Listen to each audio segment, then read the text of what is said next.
What is up, everybody? How are you? Tino and Callum and Elmo and whoever else is here? I don't know. Welcome! Owie. Broke my legs. I did it all for you. I broke my legs for you. So, how have you all been? Has the day been treating y'all well? It's only hump day. Halfway through the week. We're just a... oh shit. Handful of hours away from the end of the week, of course. I tell you, time's passing. I don't like it. It's already April. Can we slow down just a tiny bit? Like, ugh. Well, you got a license to start that stream? Yes, I have a license to start this stream. It's currently it is a license that has been as per law. You know, it's posted up in a conspicuous place in my room. Sorry if you can't see it, but I promise you it's there, probably. And all right, a fourth of the year's gone. Yeah. When you eat through the first 3 months of the year, and it feels like it's only been a week and a half, maybe 2 weeks. That's frightening.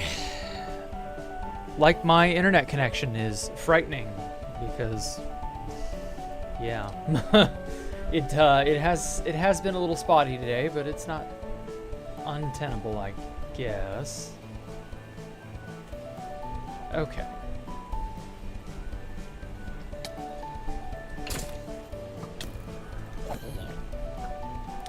Well, apart from the mobs continually badgering me and trying to stop me from building my magnificent, marvelous blackstone bastion, I've been doing all right otherwise. I mostly just did this all day. And you know, I feel like we've kind of got something to show for our efforts at this point. Alpha's, I'll admit, I asked him to help and I showed him how to use Lightmatica and all that. I think he got a little intimidated by this because this is only one half, and so his part that he said he'd work on, like, he hadn't done nothing. And like I said, I think it's because he's intimidated by it. It's a lot to even get into. Hey, do I want more food? Yes, I love food pictures, yeah. Net shat itself, you're back. The net's okay. For now, it's okay. Hey, Top Hat, welcome. And Rip Rubin, welcome. I'm an actual 2BGT server, yes. There it is. 121 test server online. Type /join to pointlessly do that. Got an interesting tidbit of information from Elmo earlier. He said that the version on the main server has been changed. Which, oh, any backroom stuff? Kane Pixels has just been posting teasers. Nothing super great. I'm sure it will get, like, to an interesting degree. But right now, I don't think there's enough stuff to go off of at the moment. Which is sad, but, you know. The in-between moments of waiting for new Backrooms content from Kane has always been kind of painful. It's unavoidable, but it is what it is. Hey, you arrived. Okay, good. I'm glad you are arrived. Now, are you saying arrive as in to arrive, or are you saying alive, but with the Japanese R? It's stream time, Cooperator. Yeah, welcome. When's the film? I don't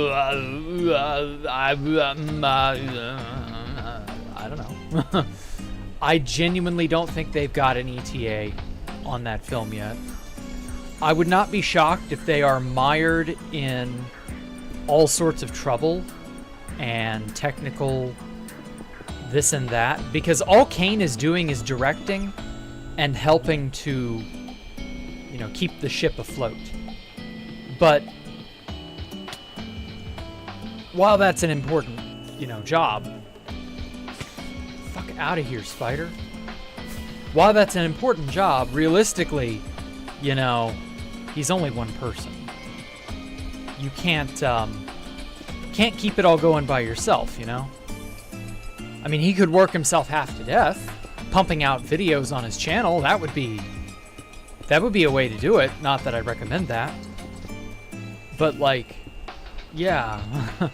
The video, or the movie and the videos is, like, I'm sure he's caught between a rock and a hard place with a lot of that.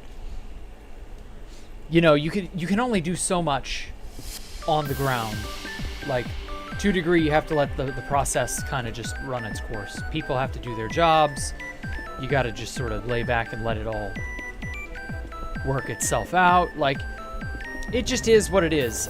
Kane is doing what Kane can do.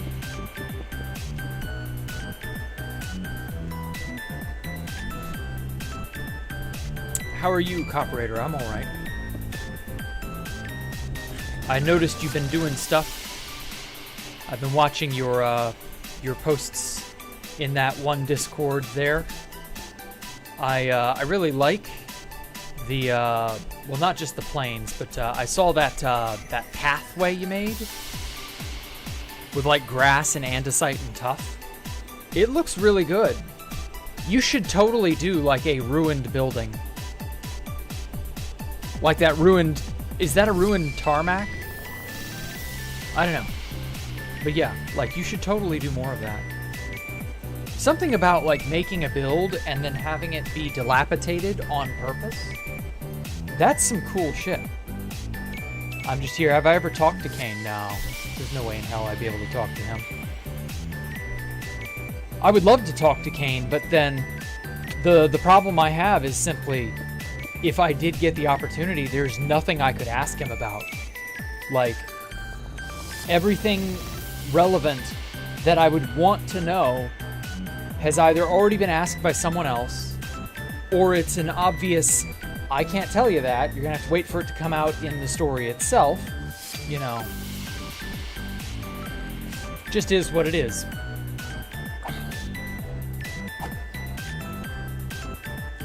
So, it's unfortunate, but, no, I don't know what I would ask him about. Because, like, Kane has explicitly stated that, you know, Blender-related stuff, he can't teach everybody about Blender stuff, so, like, not to bother him about that. And so, yeah, okay, wouldn't be able to ask him about that for the most part. I still don't know enough about Blender to be able to ask any technical questions that would be relevant to me, personally. And then couldn't ask him about anything Backrooms related, realistically. Because again, that would just be a, well, you'll find that out when that part of the story happens. And then I wouldn't be able to ask him about anything related to the movie, because obviously that's incredibly hush-hush. And I get that. So, like, yeah, what would there reasonably be to ask Kane if a million other people, because he's been through like 5 or 6 major interviews by this point, what would there even be to ask him? Like, I'm pretty sure any relevant question you could want to know has been answered. So yeah, I don't know. It would just be cool to have a casual conversation about like nothing in particular. But I wouldn't be able to ask anything special, you know? That's really just kind of the sad part about it. Like, I'm not on his level in any way, shape, or form, so I can't get close to him in that regard. So I wouldn't be able to hold a conversation in that way. And I wouldn't be able to ask anything special or pertaining to anything actively being worked on for obvious reasons. So it's just like, well, what do you talk about, you know? You into Minecraft? Like, would you like to know about 2B2T? Imagine getting to Red Pill Kane on 2B2T. I think he'd hate it. I don't think he'd be super into 2B2T stuff. And, you know, that's fine. Not everybody's into 2B2T. Ruins are cool. I agree. That's why ancient places look cool. Yeah, more or less. I think ancient places have this sort of allure because everybody's not entirely certain how it used to look or what it used to be. And so you have this sort of like,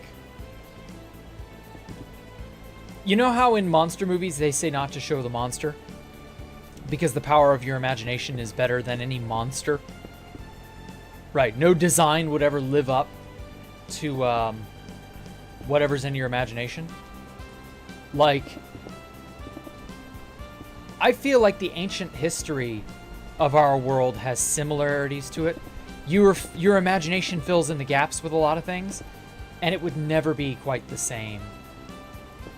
Like, there are people who want to know the objective, you know, history, and they want to know definitively what everything was done for, why was such and such created, etc.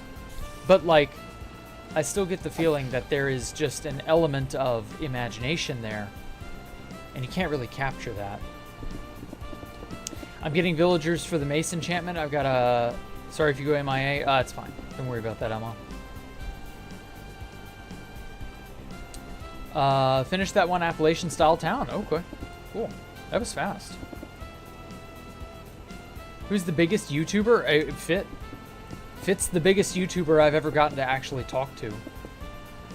These villagers don't give you the trades you want. I'm going to commit Holocaust to Electric Boogaloo. We're not on 122 or 121, are we? Yeah, we're not updated, so they're not going to give you any enchantments.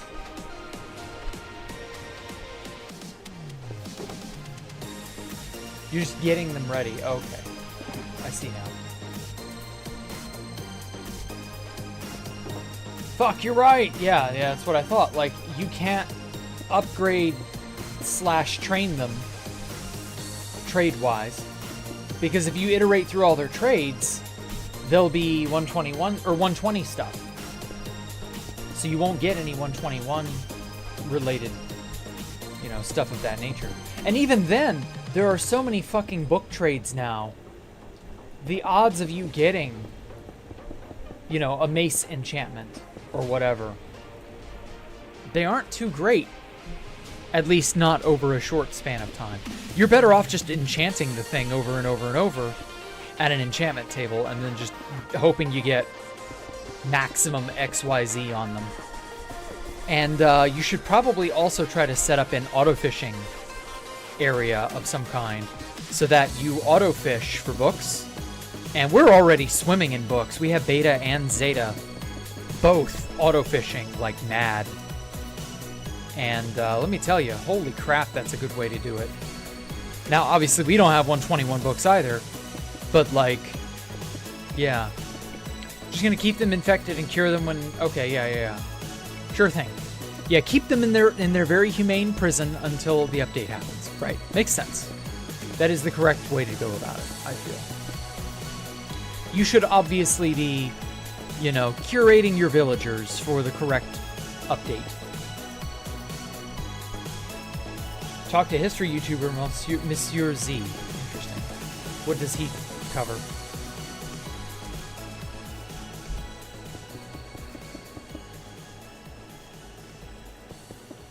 Ooh. Fuck beans on toast. Yeah, that does sound kind of unappetizing. Maybe if the beans had, like, bacon or something in them. There's an 8-pack in them. They're in a 3x3 hole suffering. Okay, cool. Very humane. I'm sure the Geneva Convention would approve.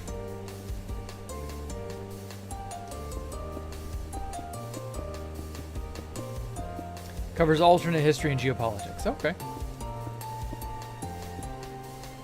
Very neat. Hopefully that's interesting, I guess. Geneva suggestion, you're right. How could I be so careless? It is merely a suggestion.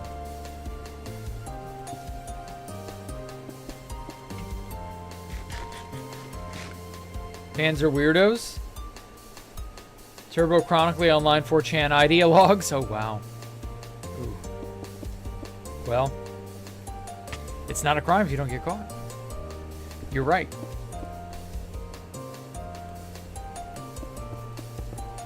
As you well know, all those Nazi scientists were put on trial for the Geneva suggestion because they suggested that it was bad.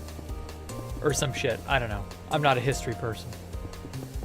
Except I'm totally a history person, so whatever.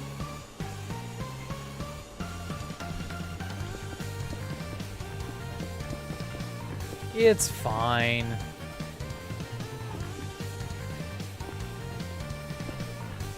Pretty sure half the server are war criminals. Yeah, by modern standards, I'm sure your average person's actually considered reprehensible. Oh, that reminds me. So this was like the most Reddit thing that I had ever seen in a YouTube video.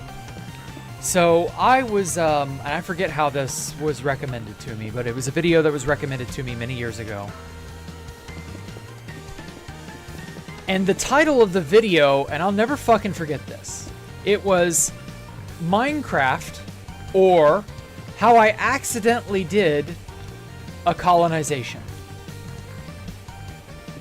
And I took one look at that title and went, what the fuck? What does that mean? How I accidentally did a colonization. And so as I watched through the video, the obvious soy-infused Reddit tier, moron was like, oh my god, are we with... is Minecraft, like, teaching our children to do a colonization? Because I was, like, out doing my Minecrafty thing, and then I found a village, and then I exported a villager from a village because I wanted his trades. And then he was like, oh my god, am I, like, a slave owner now? And I just couldn't help but go, yeah, it is a fucking video game. Why are you obsessed with this? And it just hit me how chronically online some people can be. Like, it gobsmacked me how they can't distinguish reality from fiction, right? Like, oh my god, is taking a villager who is not even a real being, like just a fucking thing in a video game, and then moving it somewhere else more convenient. Like, he was ascribing agency to a fucking Minecraft villager. He was giving it, like, human rights and pretending that, like, oh no, this was, like, actually a big problematic, violation of those said rights. Mind you, this is a video game thing. And I just couldn't help but, like, stare with my mouth open the whole time, wondering when the last time he actually met a real person. Like, I don't know what he did for a living or what his deal was elsewise. It was surreal. Imagine making a video on how, oh no, moving villagers in Minecraft is so problematic. And I'm like, yeah, villagers aren't people, they are computers, treat them however you want. Yeah, exactly. They're just an AI construct. It's not a person. Holy fucking shit. And I couldn't string together a good enough series of words in my head to, like, make sense of why this was important. I understand a little bit better now why it's important, because I'm like, you have a problem, Mr. Reddit tier, soy bro. You have a problem distinguishing fact from fiction. Reality is not a video game. There's video of a Twitter of a woman screaming, crying because a fucking cat died in Minecraft. Yeah, those types. I know the exact type of person you're referring to. And I'm just like, please go outside, do something else with your life. Spare your life this level of trouble. Because it isn't that important, it's just a video game. Holy fuck. I realize I'm probably a little more well-adjusted than most, but, like, yikes. The ones who wear the headset with the fucking cat ears, yeah. Yeah, it's truly something. I get the feeling that we will indeed live long enough to see man-made horrors beyond our comprehension. And possibly a war or two. against said man-made horrors beyond our comprehension. Is that just me? So before compilation, it got griefed. But when you had video world download, what now? Space Valk 5. Where can you see Space Valk 4? It's on the archive. Space Valk 5 I'm working on in the background. I haven't done much on it in a while. I'm mostly focusing on this base. So Space Valk 5 is going to be a long while. Don't expect it anytime soon.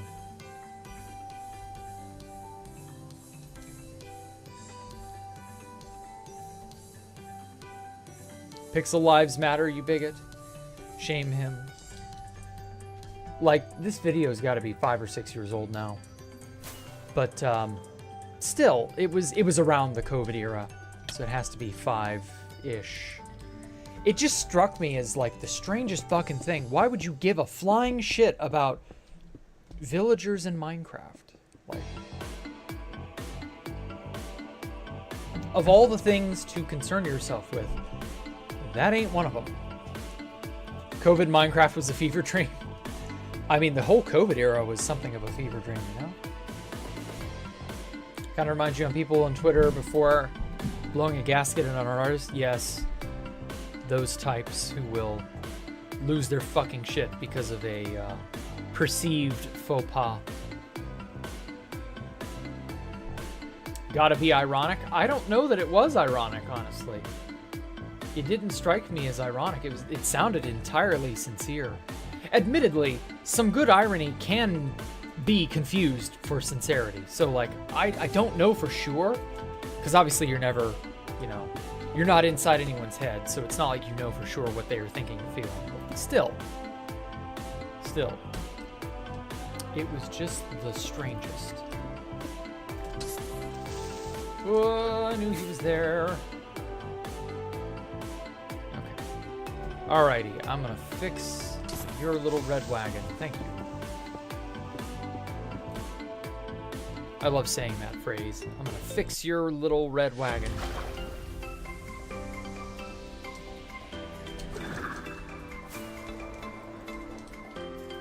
That's such an old phrase, too.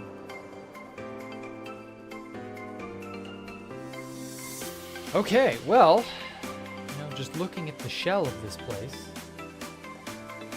I mean, it isn't even the shell, it's more like a skeleton. But yeah, damn.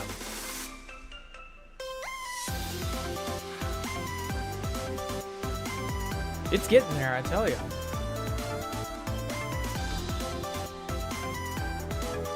You can see where the staircases are going to be. I haven't put any stairs or slabs in place yet, so it's a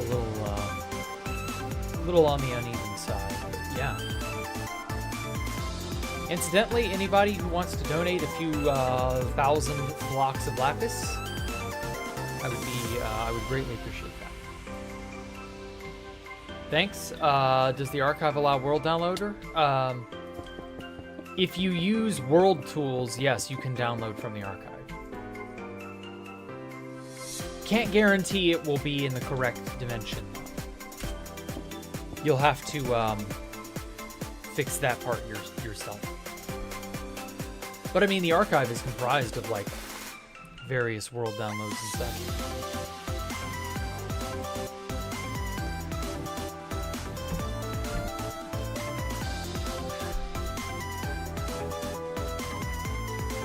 So yeah, good shit. Oh my god, I am so sick of it leaving gaps when I tell it, build me something, baritone. Send all vegans to asylums and then our problems will be solved. No, there's a lot more than just the vegans you'd need to send to an asylum to solve our problems. You would need to send pretty much every politician, all the university professors, all the journalists. It really isn't even a good start. It wouldn't be enough. Like, you would not really notice the vegans. You would notice, like, there are a lot of people in power who need to be removed from power. Like, the vegans alone aren't enough. But in all honesty, I think it'd be easier to just move to, I don't know, some other place and establish a new country. I think finding a land somewhere, owning it, you know, laying claim to it and saying this is our land now, and then just full cloth establishing a totally new country from scratch. I think that would be a lot easier to do than weeding out all the corruption and stuff in this nation. And even that's not, like, realistic. Any physics stuff? Oh, boy. The universe may or may not be inside a gigantic rotating black hole. Pretty sure black holes are how universes give birth to other universes.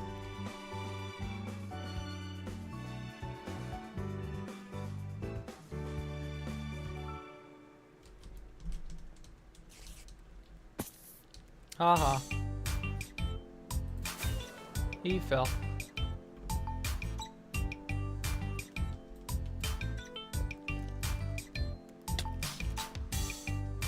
Oh, son of a bitch. Hello, rendering.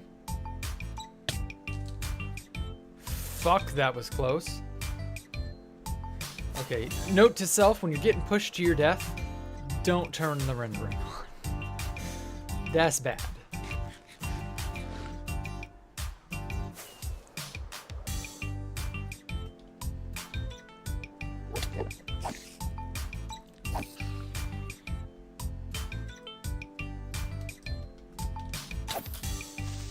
Okay. I've been having weird ping troubles. I don't know what the deal is with that. If it's because of like something server side, because I'm not getting like connection ping. I'm getting like occasional, like what I would equate to TPS style ping issues. It's very strange. Caught me right before my bedtime yet again. I'm sorry, TJ. But hey, at least you got to step in and say hi. Been working on a story comic idea. Interesting thing to note. Well, thank you, TJ. I appreciate it. All right, Elmo, control yourself.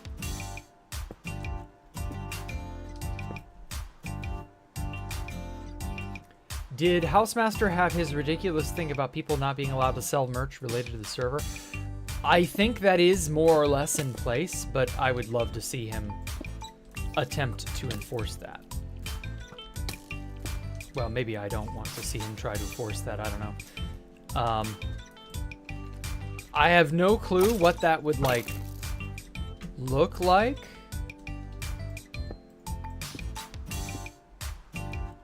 Yeah, I don't know. I know this. Any merch that I make will be unrelated to anything currently on the server. I wouldn't even know how to like make merch of a base anyway. That always kind of felt weird to me. Like, apart from a shirt, what else would you be able to do to like immortalize a base, you know? Like, I guess we did talk about enamel pens. An enamel pen or a thing of that nature would be neat addition. Oh shit, this is all... Fuck.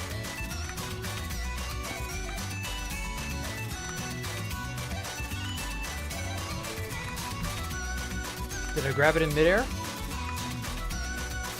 think I did. Neat.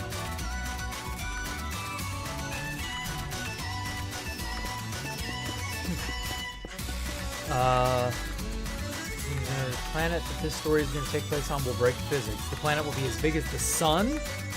Will have Earth features and Earth gravity. Interesting.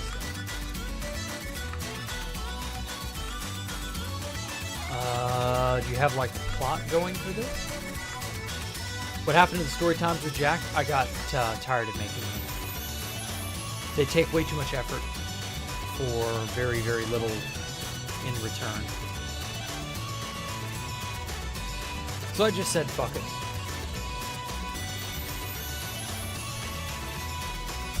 Whew. So completely ridiculous, but I wanted to share the idea. Okay. All Yeah, it sounds like an interesting story setting. If you could pull it off, yeah. Copyrighted cinematic images. Yeah, I guess that's one way to do it.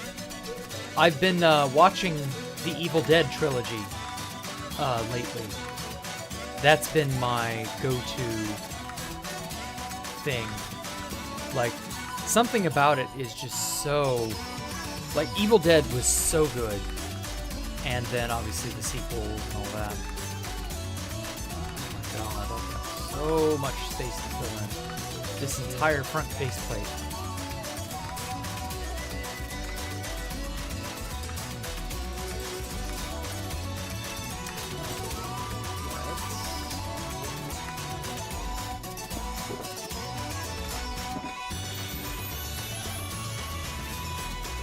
I kind of wanted to do this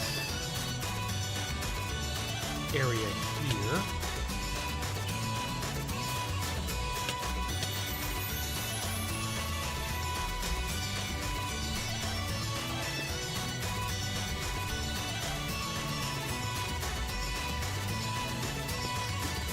Make Unicron a real planet? Unicron's better as a giant robot, though. Basic idea of the plot so far is pretty much all recorded human history is on this tiny part of the 1.4 million kilometer planet.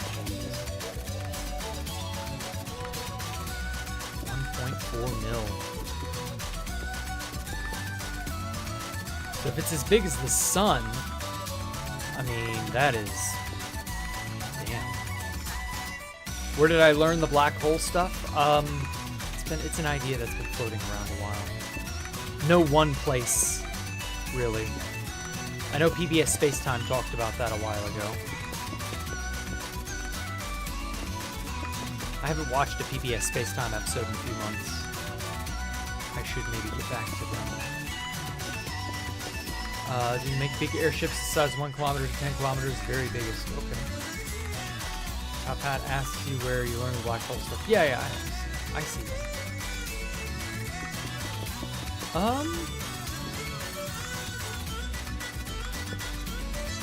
Yeah, like there are a lot of places that are really uncertain about the nature of the universe.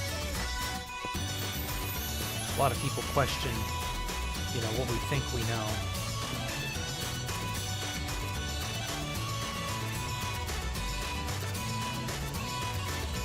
Okay. But yeah, Evil Dead. Highly recommend watching the movies if you have not. Evil Dead is one of those movie series that just... You can't go wrong watching it. It is so outrageous. It's so good.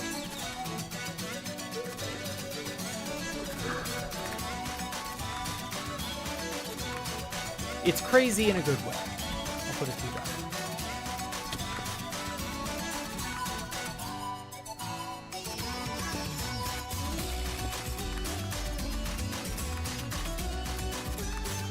Oh no, I can't go under.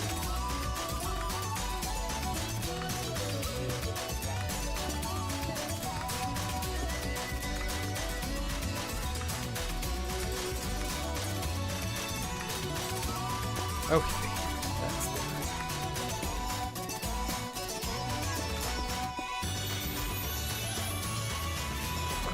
There's a bit of wonder about the history, yeah, that we don't know. Right. That is indeed the allure.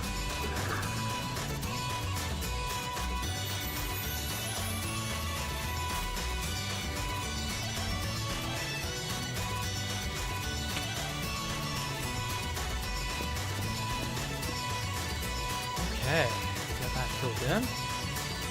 How are these yellow boxes coming? Which mod is that? It's Lightmatica. You just want a good excuse to have a giant airship and other silly ideas. Probably would take inspiration from Castle in the Sky and Indiana Jones. Okay. Could have been some Indian Genghis Khan before they learned to record shit. Maybe.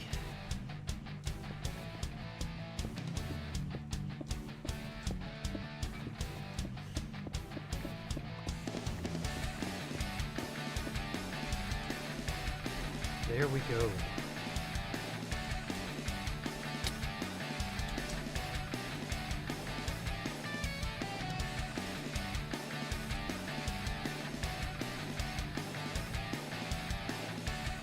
Baritone is what's doing the building. Lightmatica is the projection mod. That's what's keeping me on track. Oh, son of a bitch. Well, there goes that piece. Keep ranting, Copper. I want to hear more lore.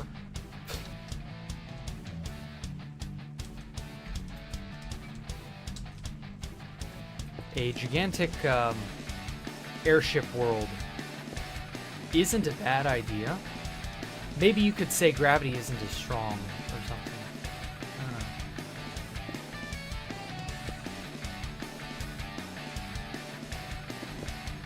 know. Oh, piss. Yeah. 2B doesn't like me placing those there.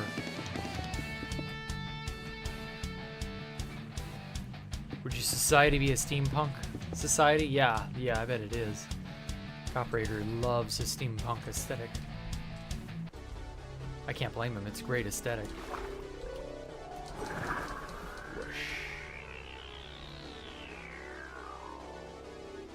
Okay. Can I build this downward? Ah, damn it.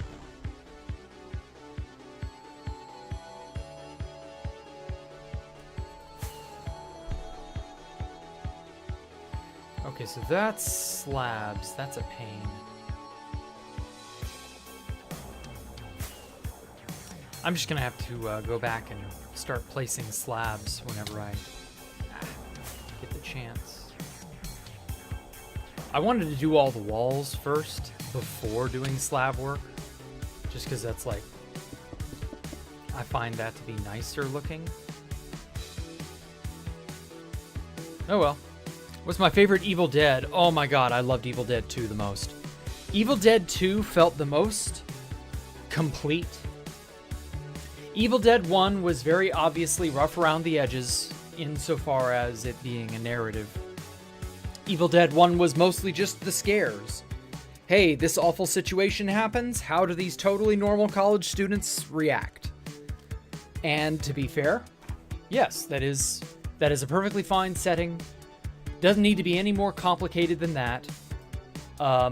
Spoiler alert, they lose their minds. They get absolutely destroyed by the demons, and that's about it. Oh, Mousemaster PM'd my Skype. He said you have too much blackstone and it's too unvanillan. And he's gonna world edit my base away. No! Mike, how could you? You're not supposed to tell Housemaster that. About my base.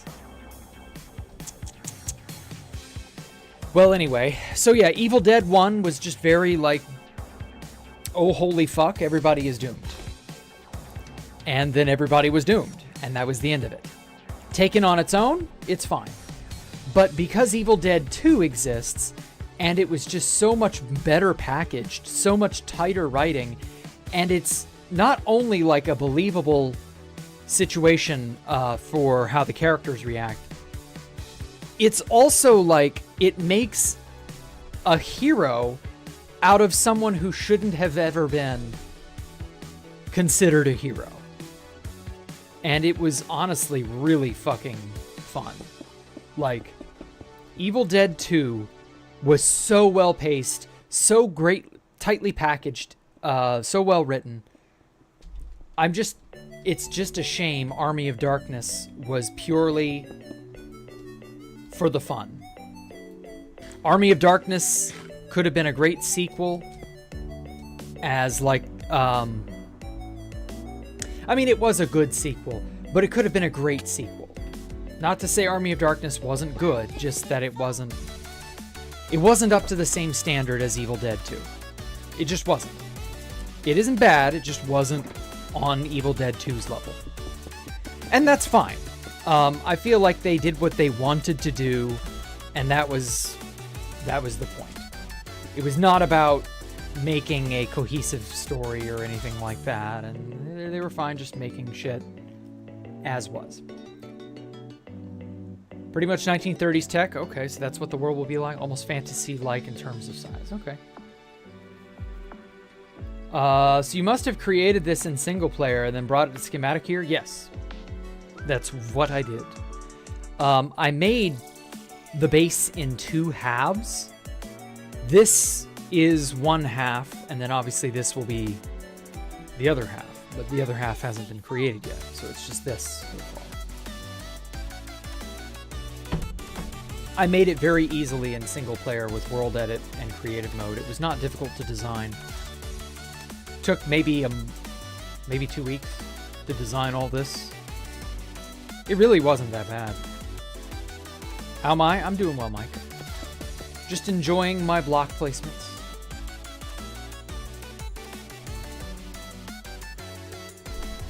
But yeah, Evil Dead had, in my opinion, even though they did a reboot, I don't know, God, 10 years ago now, I feel like Evil Dead is one of those series that they could easily do a whole cloth remake, not a reboot like the 2013 version, but a full-blown remake. And if they paid attention to continuity and actually kept it on tracks, it would be the greatest horror franchise ever. And in my opinion, that's where a lot of the horror franchises go wrong. They ignore, belittle, they don't have the long-term, plans of their own continuity. And in my opinion, a good, well-written, tight continuity is important. It's what makes your audience buy into the narrative. It's what makes them want to watch. You don't stick around for a movie that didn't make sense, Continuity is important. And yeah, I think that's kind of what holds that back. And a lot of that was just legal bullshit they had no control over. And you know what? That happens. Well, you went to sleep by having Grateful Dead playing in the background. Wow. Top Hat Jack's a Grateful Dead fan? Or Deadhead, or whatever they call themselves. Have I changed the settings of baritone? No, I have not. I forgot to do that. Yikes.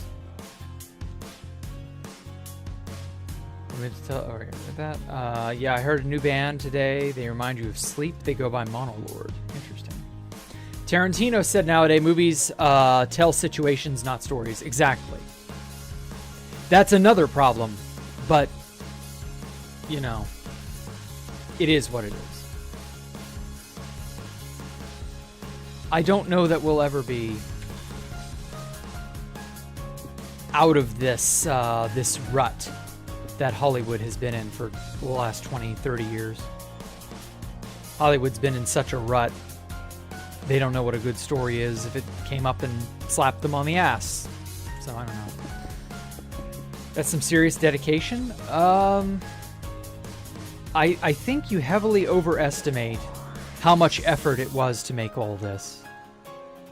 It really hasn't been that much trouble. It looks good, but it's mostly empty shell. And it's not even like the whole part of the shell, Like, it's not even complete. Building something in creative mode with world edit, literally an afternoon of work at most. It is nothing. Biggest Deadhead, you know it? Yeah, you are. You own some of their vinyls, yep.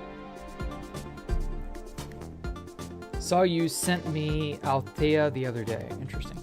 Saw Army of Darkness first and absolutely loved it. Yep, but going back and watching 1 and 2, and it's almost like it's an offshoot or a standalone.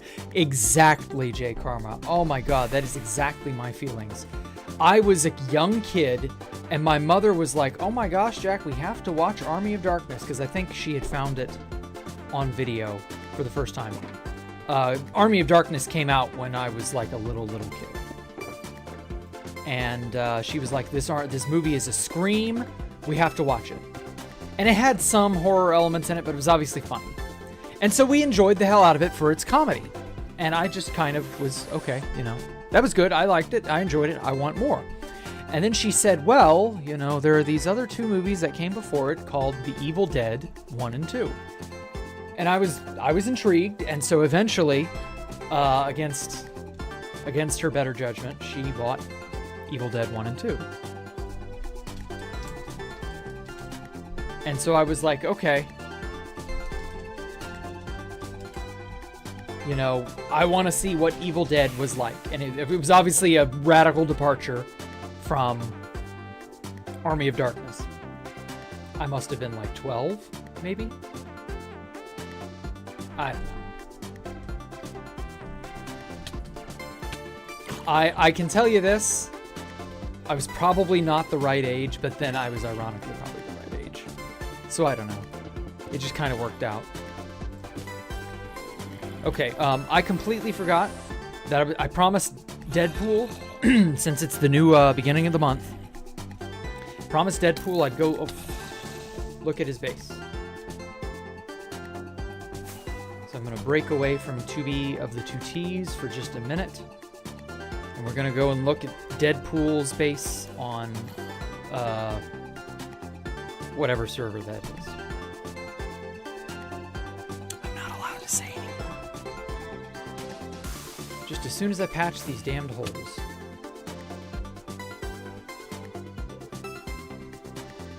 Have the music be Dead's, but in reverse? Okay. I think I should write a joke. Thrash band, The Hateful Alive. Oh, okay. The Grateful Dead and The Hateful Alive. Yeah, I guess you could do like an inverted, an inversion band and see if anybody catches on. If you're like, I'm just gonna play their music backwards. Will anybody catch that? Well, fuck. Oh my god. How to be rid of a zombie infestation.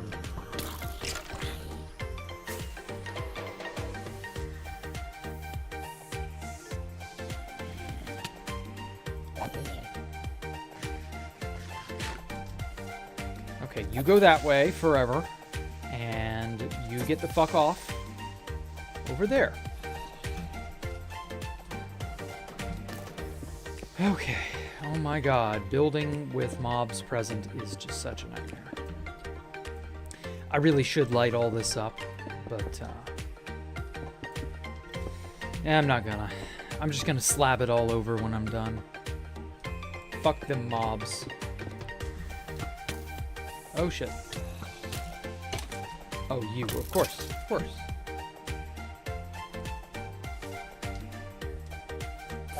Bye. Ooh. Hear that wind whipping up outside my window. Ton of joke bands, Banana Slamma, Max Sabbath. Yeah, that's pretty good, I won't lie. Stormtroopers of Death. Heard one of the other day called Hate Beak. Huh. What is Hate Beak a parody of? Hate Beak. I feel like I should know the name of that band. It's a death metal band where their singer is a screeching bird. That's a fun gimmick.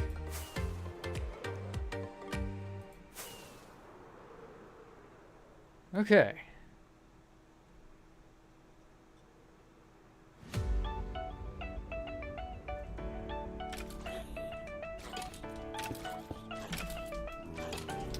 All right. Ooh, oh.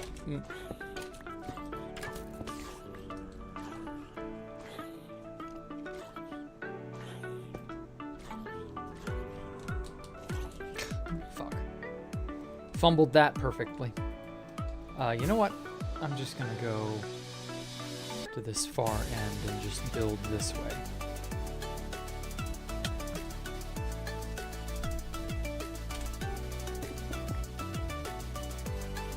Okay. I should probably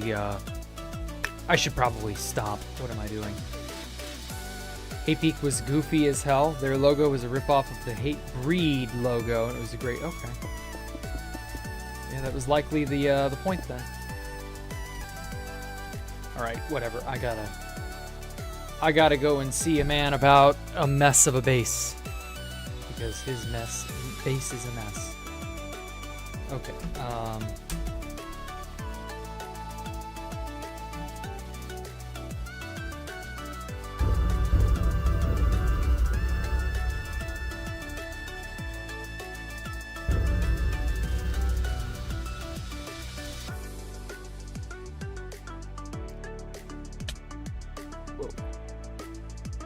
okay. Or wait, have I? I think I've already seen this part.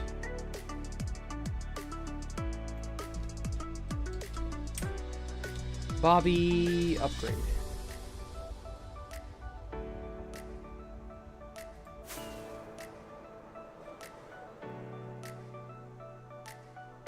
Yeah, I didn't run a Bobby upgrade, did I? Yeah, because I was on 121.1. That's right. That explains it.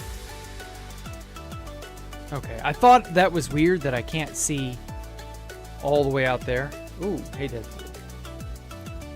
I don't want to necessarily... Well, I guess showing you is not bad. Showing you on stream is not like that bad, is it? Oh, fuck. Why did it... Oh, I'm not supposed to show that shit. It's fine. Didn't friend you. I wanted to friend you. Okay. How is this? Bobby, your data is upgraded. Okay. Ah, now we can see all that we can see. See?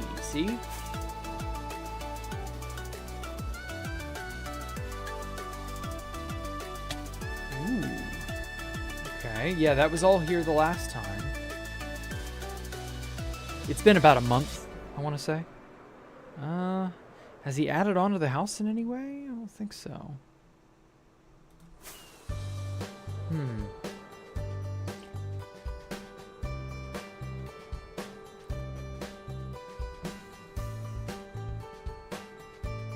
Got the giant glass pyramid starting up over here, the base of which stretches all the way over there. This is a really good idea, by the way. If somebody wanted to make a gigabase, I think the way to do it would be a pyramid like this that just goes from bedrock to build height and has a slope of about 5 or 6 blocks. So like what you do is you would go to, somewhere, you go up to the build height and you just put a singular block there, and then you run down, you go down and over 6 blocks, 1 down, 6 over. And I think you could make a killer fucking pyramid that way.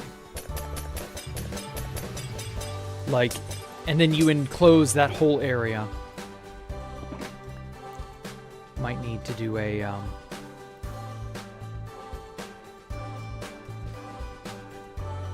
might need to like run a bomber or some shit. And then just go crazy on the internal area. Here we go. Is this Space Valk 6? Crazy you made this on 2BTT all by yourself. Yeah. Hey Warpath, hey Vendetta. This space would be like 4K by 4K. Yeah, it's looking like it might just be something that large.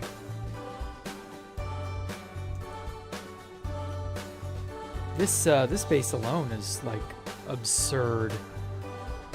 It's getting more absurd. I like that. Wait a minute. What the hell? Oh, he put a window in here. Okay. Yeah, this wasn't here before. Normally there wasn't an easy way in and out of this building. Okay. That's cool. Like seeing that. Hint on the new stuff. Lots of new trees. Bobby will clue you in. Also glass patterns. Okay. Patterns in the glass. Whoa.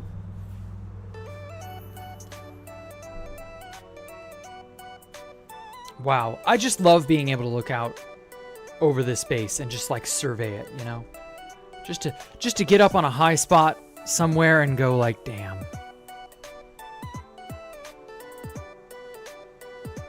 Oh god, respawn anchors.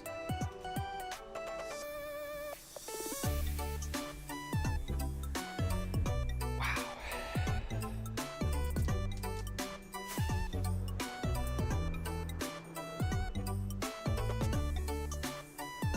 Okay, let's see. What new bits of stuff has been destroyed, removed, etc. Okay, so this was blown up. This has been blown into.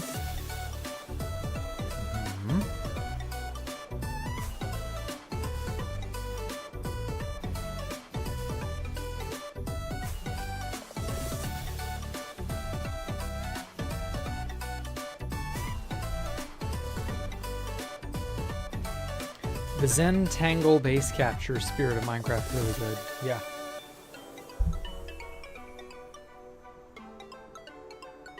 I like that it's a base that makes Mother Nature its bitch. That is legitimately really fun.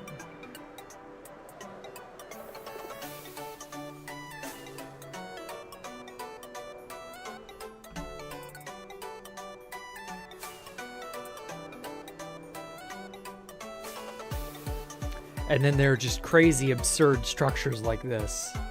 It really makes it super memorable. Hey, Stone Cold Killer, welcome.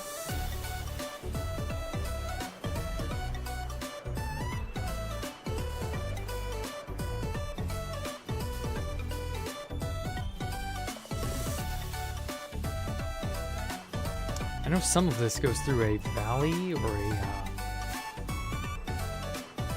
sort of like a spot between two, cliff, or sorry, a river between two cliffs. This is such cool terrain. I like this. Oh, hey, Nola. Or rather, Mike. Ooga booga back to you. Okay, so this is from all the bedrock placing back in February, or what? Or yeah, I guess all that had been freshly placed, right?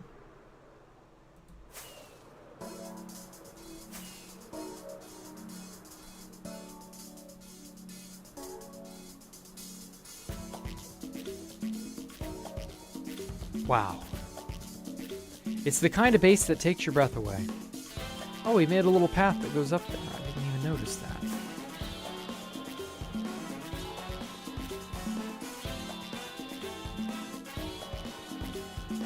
How do you even take this base forward, you know? What do you even do more to it? Like, is there anything else to even add? Apart from more chaos, that is. Guess like the glass pyramid needs to be fully completed.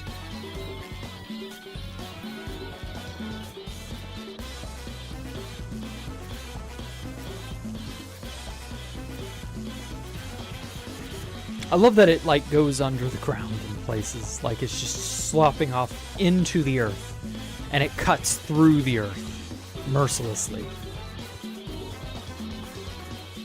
I want my base on 2v2t to kind of be like that.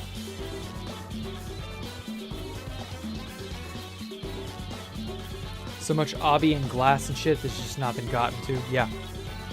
Yeah, I can believe that. Hey, this struck. Wait, did I come across the structure already? I think I did. Yeah, I did. Okay. It's the same place.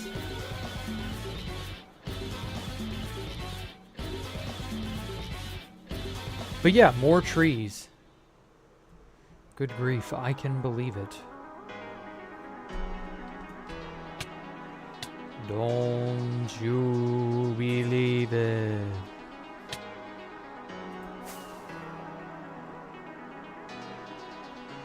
Yeah, more structures like this would be cool. I like this. Man loves his trees. Yeah, I mean, I can't blame him. Trees are neat. As long as you allow them to complement your build. You can't really substitute good landscaping, you know? But then the land is scaping onto the thing. It's like, wow.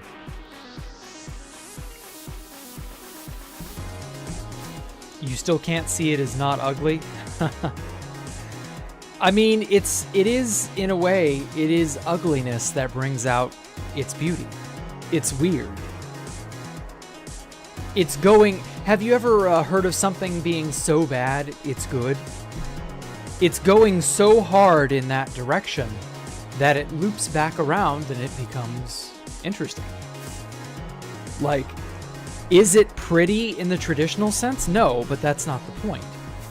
How crazy can you get with it? It's always supposed to be unexpected. What awesome thing will he add next? I mean, you could spend all year laying glass just to get the stupid sides of this pyramid finished. Same for more obsidian and the like.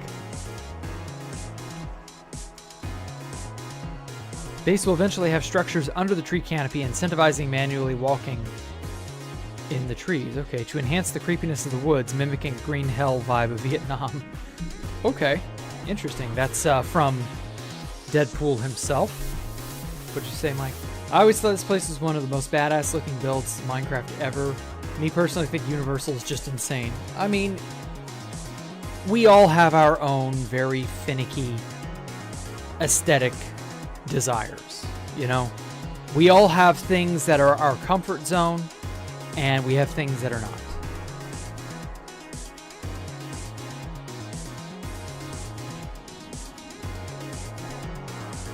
Whoa, what happened with Top Hat?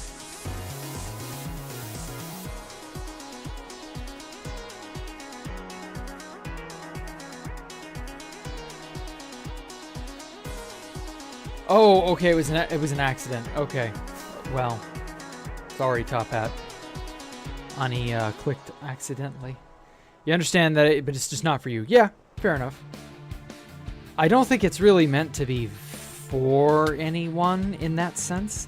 I think it's just the aggregation of crazy stuff.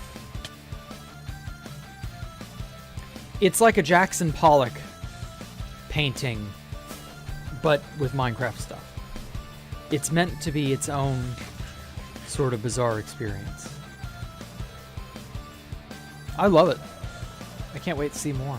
Ah, trees have been added over here. Okay. Yeah, I can see it all filling in.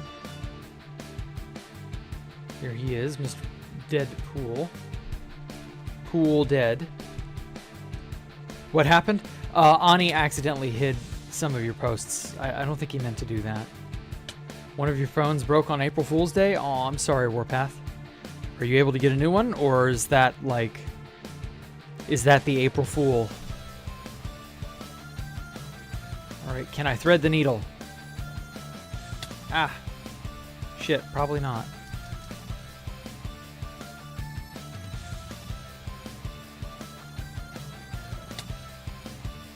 Ah, fuck.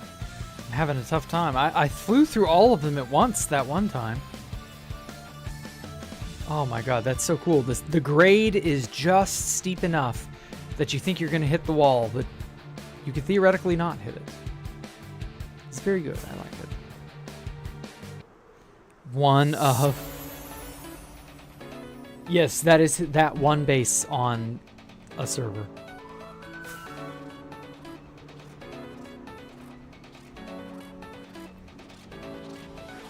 We're going to make a giant base from a lava cast. How big of a lava cast are you willing to make? Because you would need to make a gigantic lava cast for it to technically even be worth your time. Most people have had the giant lava cast base idea before you. So, like, it's not special, I guess. You need to innovate on the formula. I want to live in a giant lava cast.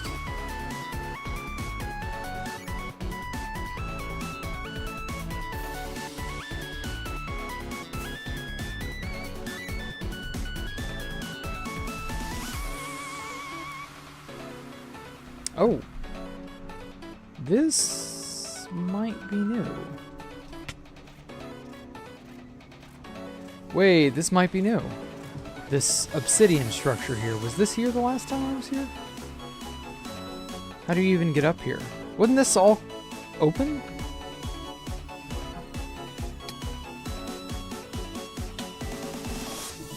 I guess there's not really a way to get into it, right?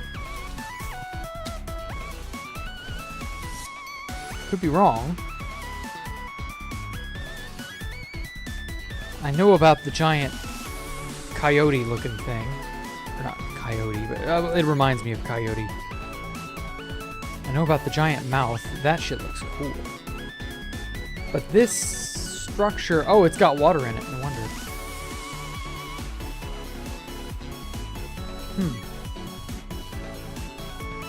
Weird. Why are all the squids just, like, bobbing in place? They're just sort of there.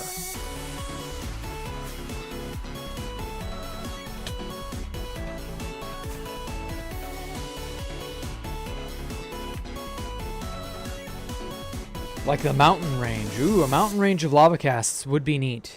If you make it large enough and long enough, yeah.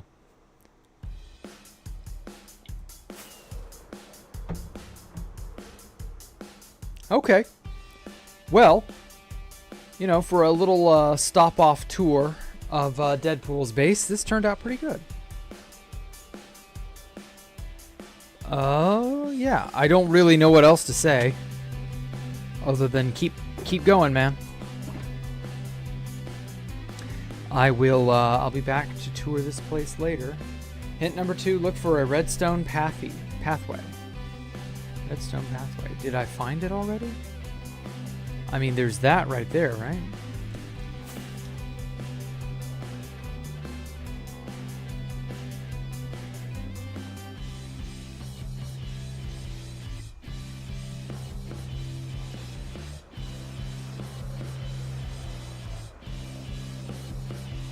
So I guess it would be this. I don't want to, like, miss anything.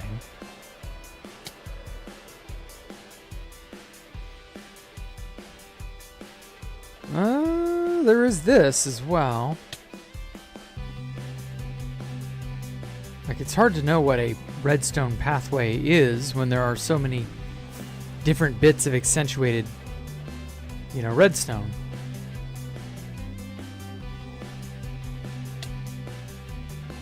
This may be another one of those I'm only looking at it from the outside kind of things, and I'm not going down and feeling it in person, you know? Okay, so this I assume is the redstone pathway he meant.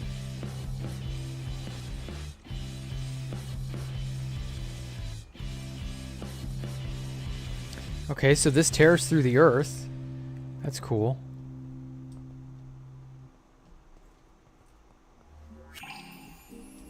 Oh, yeah. Yeah, this is definitely the correct spot.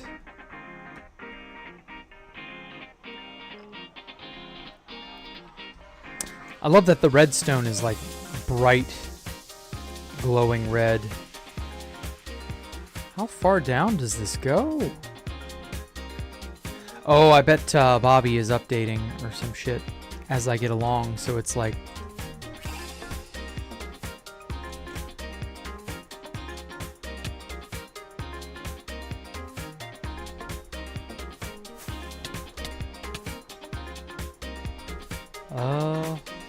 Inside the hexagonal pyramid is part of the pathway, not the bridge. You found the pathway. Okay, I thought so.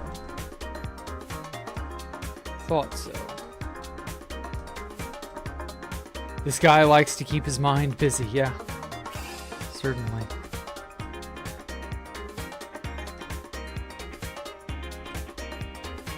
This is just so deep.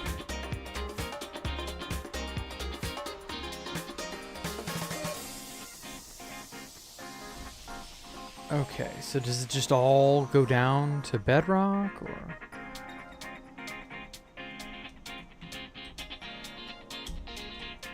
Let me turn on auto walk and see if it will. Yep, it's updating in real time. So my body is auto walking this way. Yeah, and I can see it all showing up. Huh. Very interesting.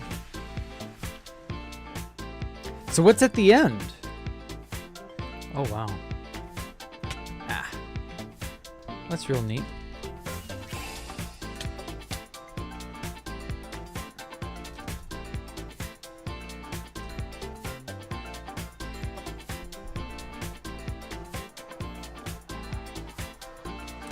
Yeah, it is super long, and it does go down to bedrock, I bet.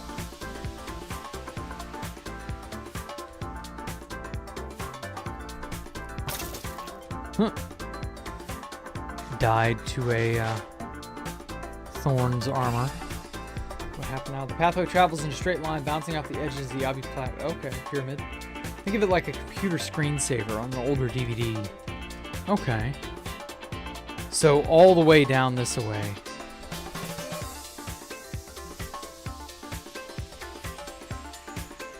Huh.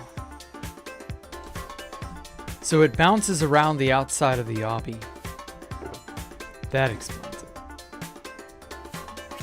Got more redstone here. If you ever need it, you know, you'll have a million bits of it. Oh, wow. Oh, okay. And then it bounces, like he said. So it goes up that way. And then I assume this upper part's not been done yet.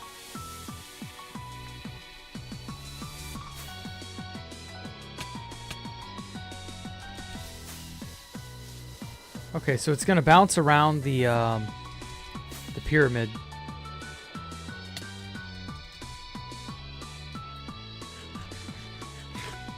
It's gonna like ricochet around on the surfaces of it. Or something like that.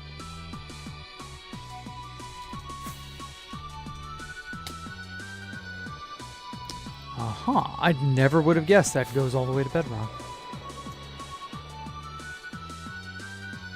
Damn.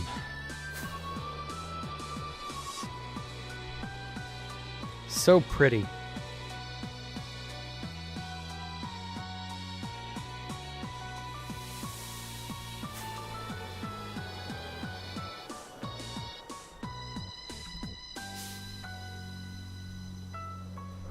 Okay, well, I should be getting back to 2B2T.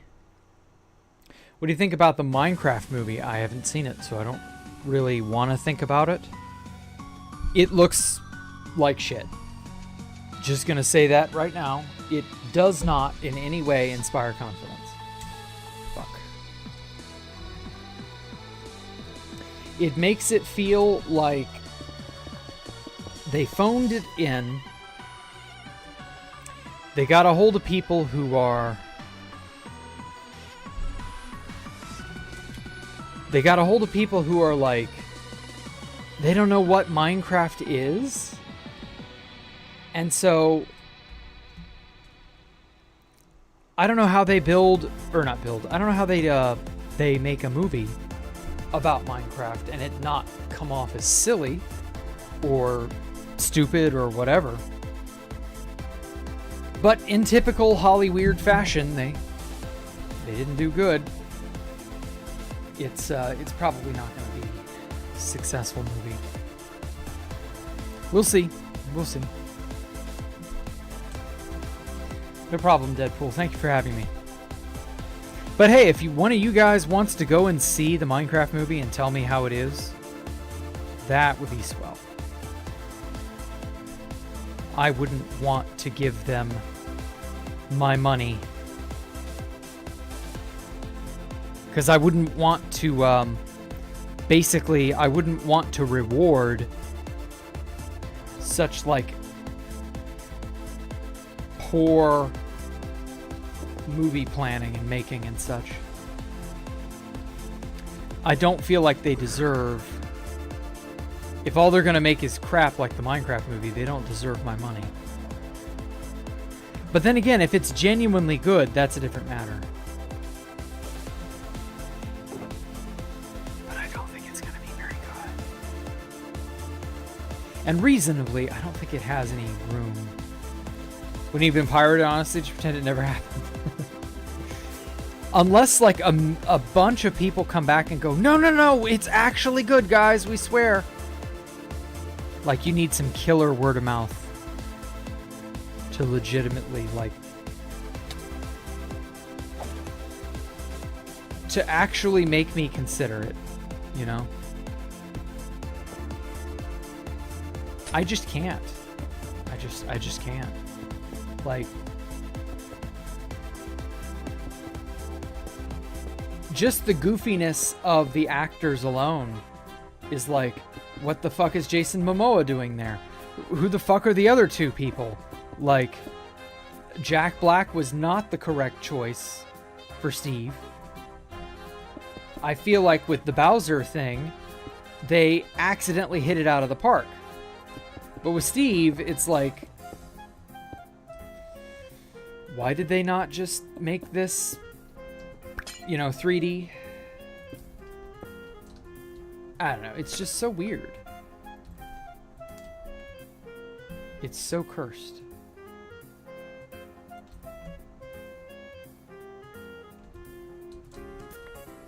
Isn't there like a cursed movies subreddit or something? If not, I expect one to be made at one point and end up there. You read my 2BGT wiki page. Oh boy. Chris Pratt was meant to be Steve? I don't know that Chris Pratt would have been a better Steve either, if I'm being honest. I don't think any of them were good for Steve simply because, well, they didn't know what a good Steve would look like. I don't know, it just feels like they're not aware of their own shortcomings enough to be able to cast anyone decent for this role.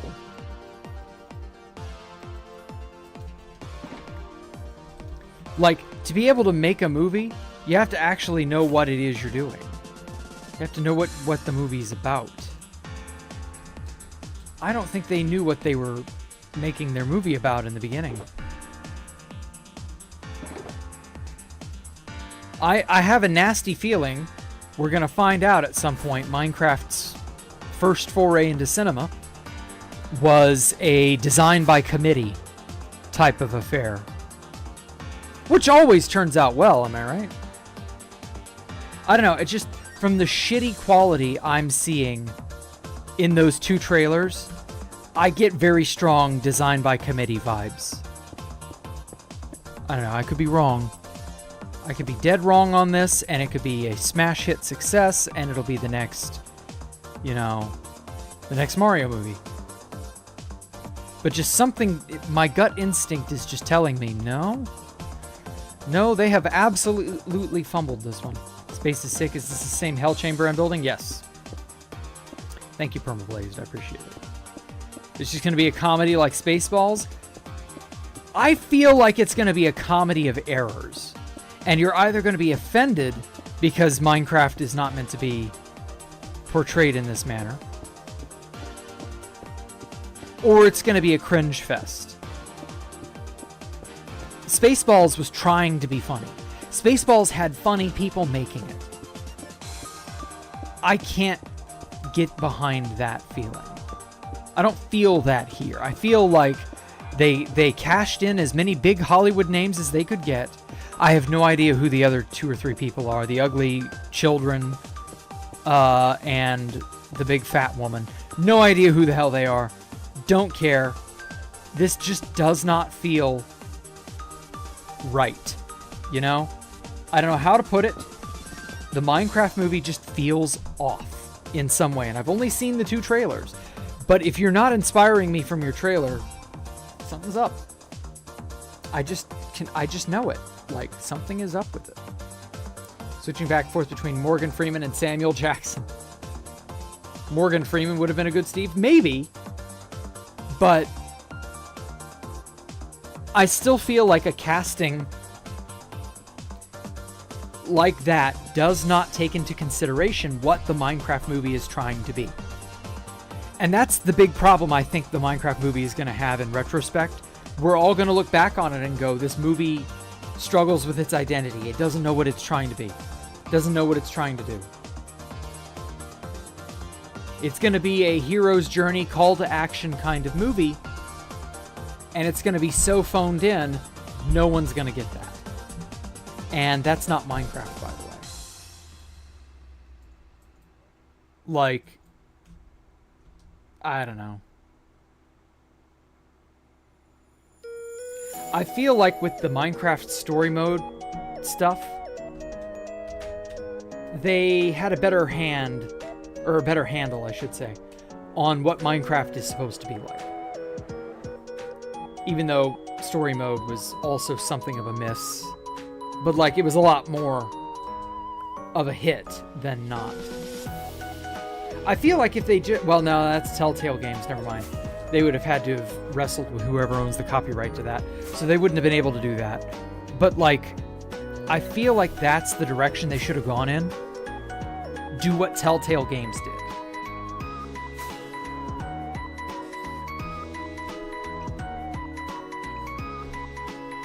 But even then, I don't know. I just don't feel like they know what to do. Minecraft is more... Like, how do you make a story of a sandbox game where you are the protagonist of, you know, your own story, effectively? Like, what do you do with that?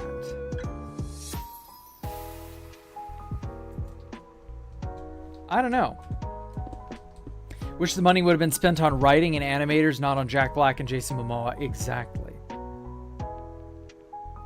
You share the age you first started playing 2BGT? Yeah, I was 22.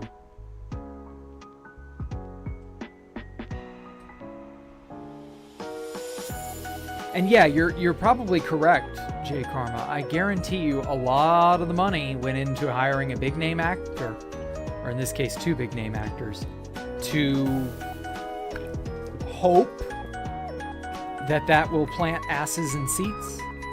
Oh my god, it's Jack Black. Oh my god, it's Jason Momoa, and he looks like a complete fool. Better go watch. Like, I just feel like that was the incorrect approach to take. I haven't even seen it, and I get that feeling, you know? Like, oh boy, it's a big bad celebrity that everybody likes. Time to go watch them, you know, cringe me to death, or make me cringe to death, or whatever.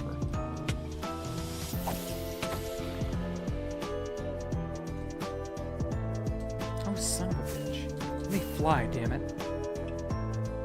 Okay, that's right. There's a slab floor here that I'm missing. Alright, where the fuck did I put the box? Where's the box? Oh, it's way up there, no wonder.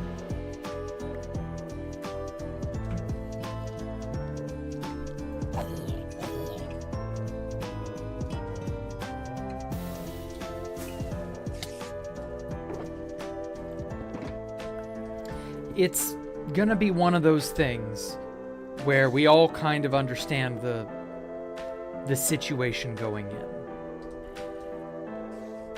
But we'll see. We'll see. Hey, Joe Belly, welcome.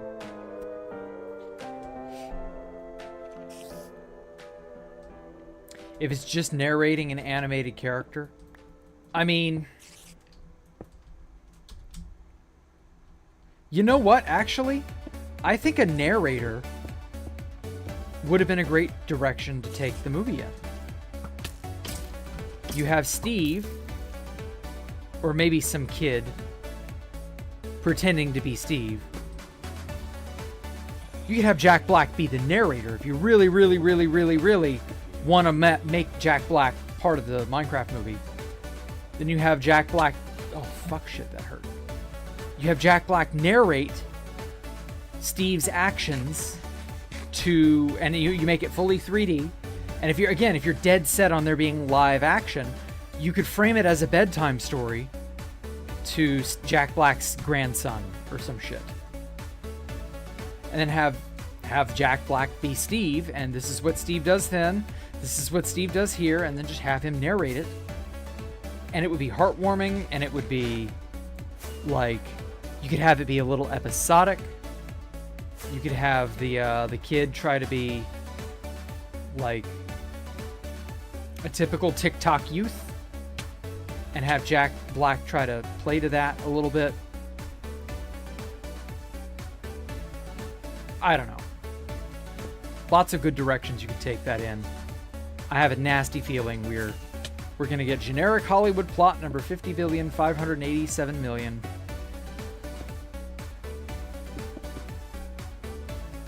And yeah. Ace versus Surgeon. Happy Wednesday. Yes, happy Wednesday.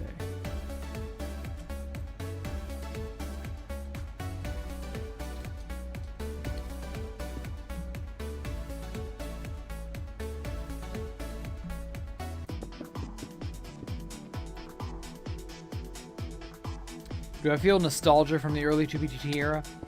A little bit. I won't lie. I would love to be able to go back and just, like, visit everything as a tourist.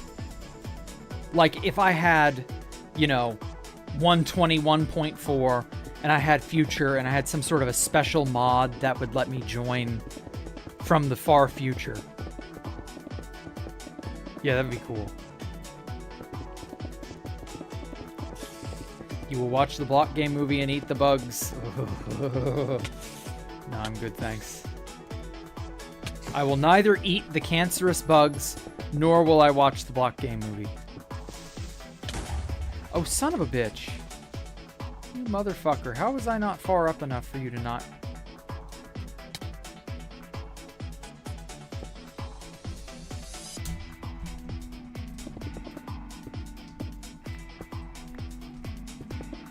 But yeah, no, don't eat bugs, people. Unironically. Chitin will... chitin is a digestive tract irritant. A lot of the grasshopper bullshit that they make doesn't get rid of the chitin. And chitin, if you eat enough chitin and you're exposed to it for over a long period of time, you will get stomach cancer. Do not eat bugs. Like, very, very rare, once in a while type thing, maybe.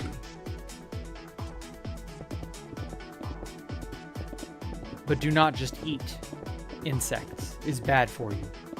Very bad for you. Oh my god, a creeper. Boom, commence laugh. Yeah. Oh, you watched Lost recently. Oh my god, Lost started out so good. I hope you enjoy what it becomes, Stone Cold Killer. It wasn't, like, the worst, but it transforms partway through into something it shouldn't have. So, you know, have fun. I have gone deep down the 2BTT history rabbit hole. Have you now?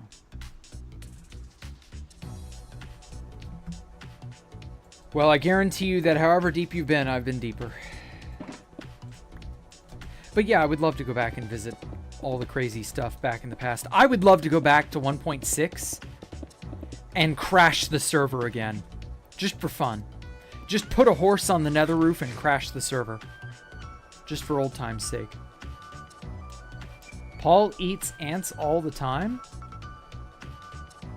I mean, he shouldn't be. And that doesn't mean you... Yeah, of course he's still alive. But, like, getting a cancer takes time. It's not going to instantly kill you. It's going to slowly grow inside you until it robs you of your life. When you say Paul, do you mean Jake Paul or do you mean Paul Steve? Or some other Paul? All the longtime players want that deep story lore. Don't eat insects. Yeah, shut up, government.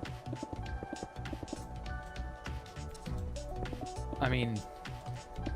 Sure, eat the insects then. Oh, you've already finished it. Okay. I don't know. I like what they did with it, but I know what you mean. Yeah, it departed radically from what it was originally. And maybe that was always the intention. But it was much more painful when you were waiting for it week after week after week. Paul Steve. He's got an ant. He's got an eat ants redeem. Oh, God. Ugh. You will never see me do that shit. First of all, really, really, really stupid idea. Don't eat bugs. Chitin is not friendly to the human digestive tract. Secondly, that is funny as fuck.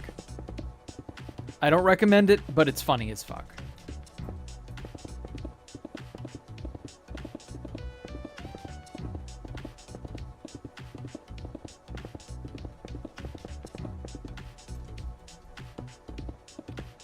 Thought they were trying to push eating the insects? Yes, they were. But I'm sure at one point they'll realize that a lot of the bug stuff's not viable. Paul is kind of touched, though. He's a special one, that Paul Steve. He's charismatic, but yeah, he is probably a little on the spectrum. Being a hunter requires brainworms. Yeah, it is what it is. Good point. I guess in a way, being a builder requires a different set of brainworms, but they are brainworms all the same. Just the different sort.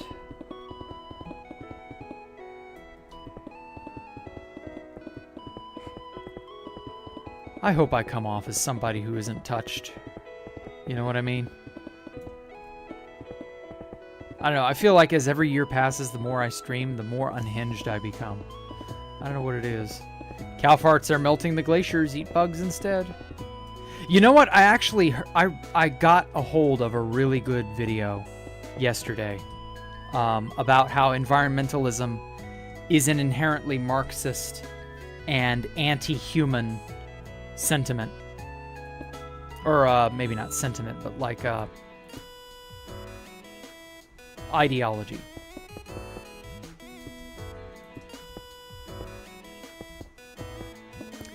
Are you lecturing about chitin?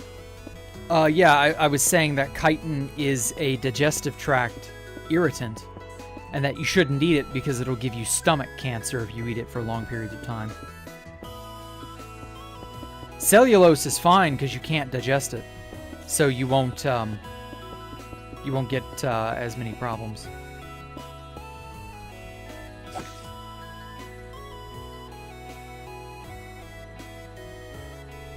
Yeah, from that to now, I think we dinosaurs went extinct by farting themselves to death.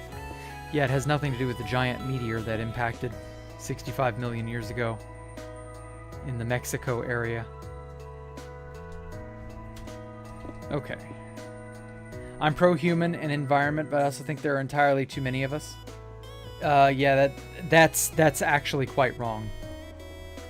There are not too many humans. That is, as it turns out, propaganda.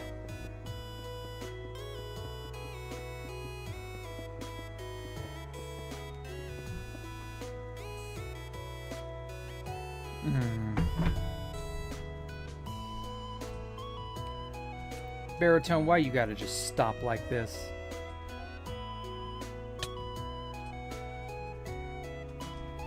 Okay. Come on. Okay, so all of this is filled in too. I see now. I don't like having all that rendering up if I can avoid it, but maybe I can't avoid it.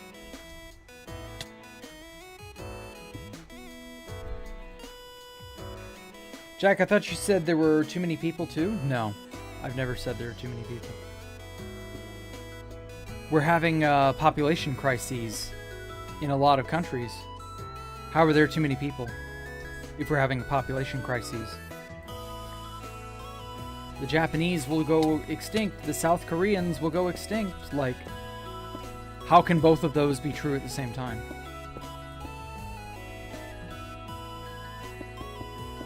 There are too many people on Earth simultaneously. Like, well, actually, you know, this one group of people aren't having enough babies. Like, that's clearly something up.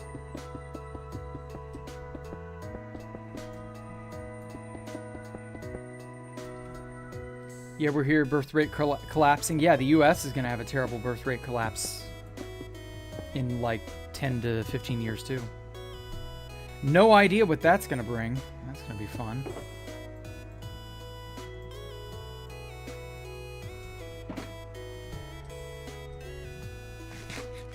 Different groups allocate resources differently, more or less efficiently.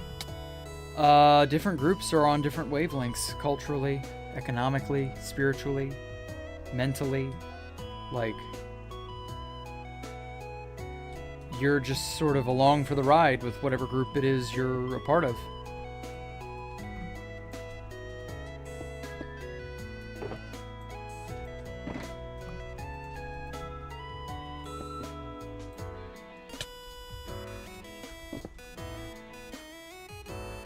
Okay.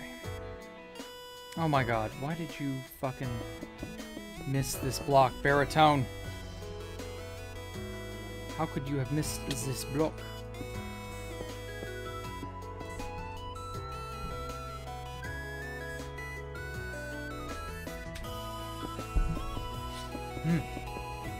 You're a nomad, okay. I couldn't stand the nomad life, personally. I've got to do stuff. I have a drive to, like, create.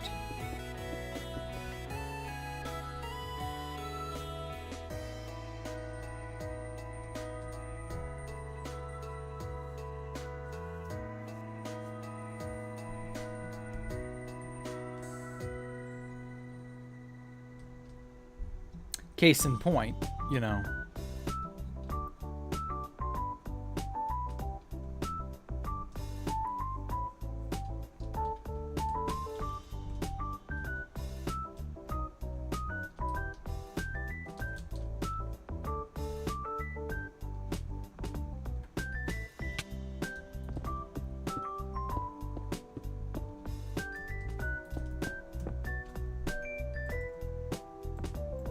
I have Domo Arigato, Mr. Roboto stuck in my head. It came on the radio earlier. I went out and got food, listened to the radio for the first time in a long while. And, yeah. Why do I gotta leap down like a madman after every single block of blackstone like it's precious gold? What is wrong with me? Anyway, so, common side effects, as it turns out. I wasn't aware that the most recent episode was the season finale, but it was. Season finale of Common Side Effects was awesome. Damn shame that it's over, but oh well. Maybe we'll get another season before the next presidential administration or something. Though I have a nasty feeling that won't be the case. We will get one in like 5 years' time or 4 years' time or something. Adult Swim is terrible at upping seasons and okaying seasons of shows. Have you noticed that? They'll have hot stuff on their hands. Wait 5 years. Come back in 5 years. You can have a season 2 in 5 years. You can fit everyone, I think, in Jacksonville, Florida. Huh? Spaced out 6 or so feet apart. 7 billion? No way. You'd need a larger area than Jacksonville, Florida. Surely, for 7 or 8 billion? Or however many it is now.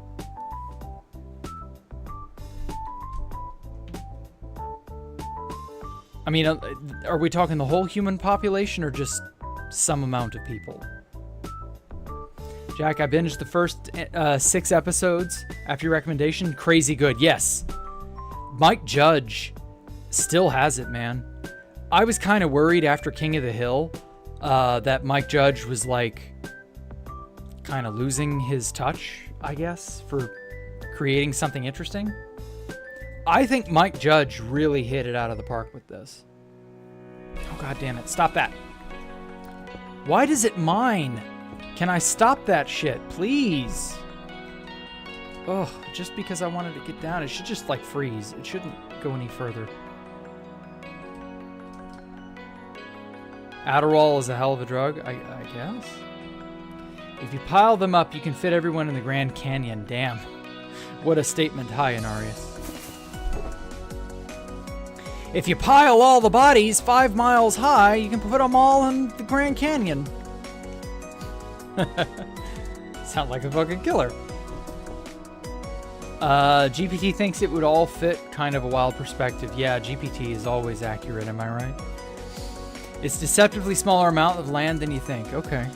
Well, I guess smarter people than I have done the math. Smarter AI than I have put their minds to it collectively. They must be correct. Yeah. It's a simple math problem. I guess it is, but I still feel like boiling people down to a math problem is always a recipe for disaster. Obviously, nobody's going to be fitting anyone, you know, into the Jacksonville area. But you know what I mean. Like, it feels very inaccurate. Like, we're not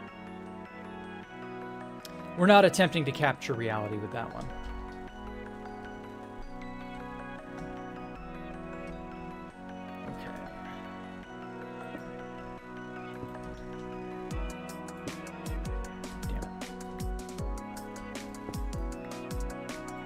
Fucking buzzing, computer. There we go.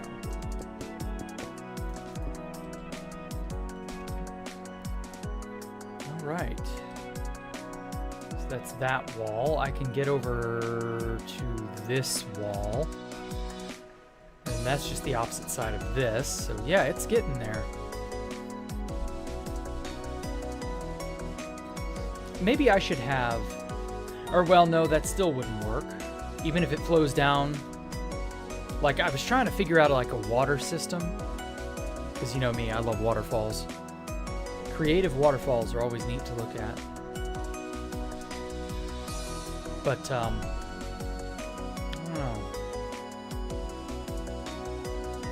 I was gonna have an exit here where the water runs down, but then it hits this platform, and I don't know.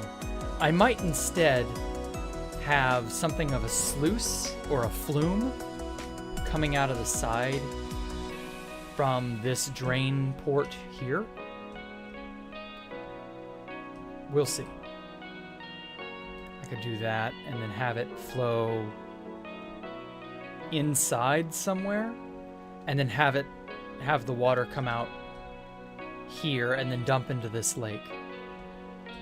Because, like, I've already got water dumping out here. So yeah, I'm kind of into that. I like me some good waterfalls. Which you should absolutely not go chasing. And if you get that reference, you may or may not be over the age of 40. Or at the very least, you may or may not be in your late 30s.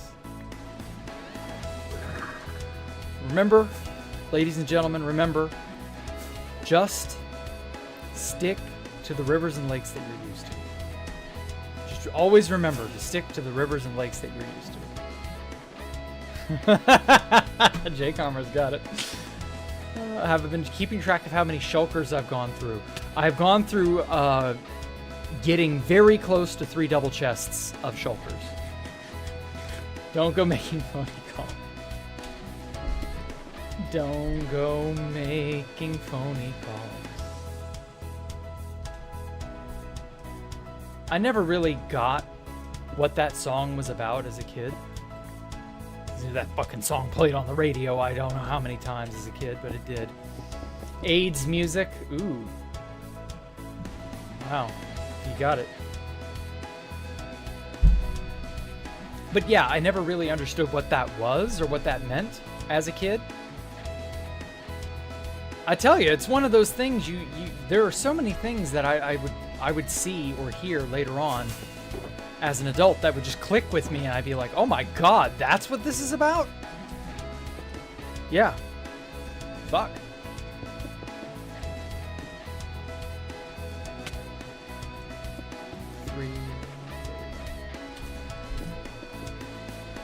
I was a big prank caller back in the day. iPad kids know nothing about that life. Oh my god, the iPad children have very little understanding of how technology works. That's just kind of how it is.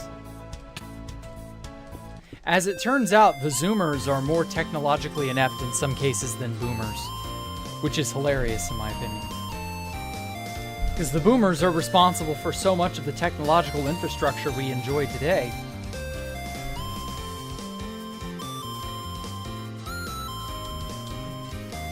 And so, yeah, it's just a gigantic case of irony.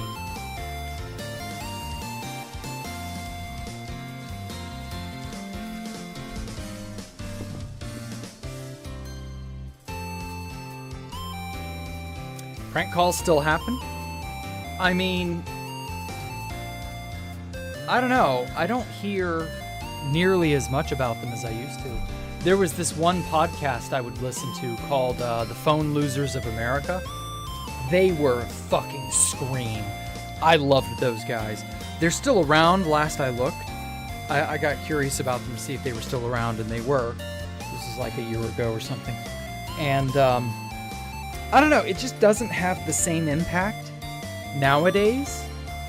But like, yeah, the phone losers of America were so funny.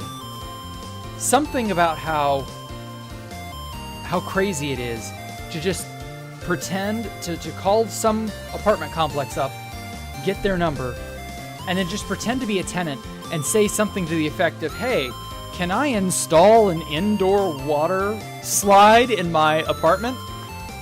And just seeing people freak out, like, that was funny as shit 10 years ago. I got turned on to the phone losers of America about 10 years ago. And then it just, at some point, it just kind of got old. Like, yeah, he could be installing that water slide, but I don't know. Might just be pulling my chain. It was genuinely amusing how often people would freak out. And I guess I can't blame them, because I'm sure they've had genuinely retarded tenants do genuinely awful things to their units. But like, I don't know. Feels like it's... prank calling's kind of run its course for me. I don't know what else to say on that matter. You take out your phone call, troll habits on scam callers. Yeah, like that kind of became the meta for a while. You'd be like, okay, I got a hold of a scam caller's, you know, whatever in India, and this is how I wasted their time. I like to counter telemarket the telemarketers. Yeah, that's a good start, but I don't know, I feel like that's been done too much. Maybe some kind of like ingenious new form of trolling needs to be invented. Because like, what forms of trolling are there that haven't been done before? There's pretending to be an idiot. There's pretending to be an irate customer or an irate, you know, whatever. There's concern trolling. And what else? Like, I can't think of any. Yeah, Ding Dong Ditch. The CKY prank phone calls. Lol, what are the CKY? I've never heard of those. Was that? Oh man, I'm gonna have to go get more shulkers. You forgot those? Okay.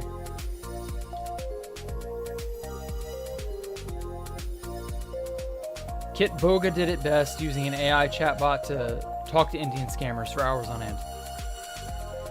Yeah, that's probably the best you could ever hope for, honestly. It does sound magnificent, I agree. But nobody will ever do that as good because it's been done now. So, like, what sort of new territory is there to conquer, you know? Because I feel like if you're going to troll, you're really, really going to have to innovate and go way, way, way, way out of like the norm.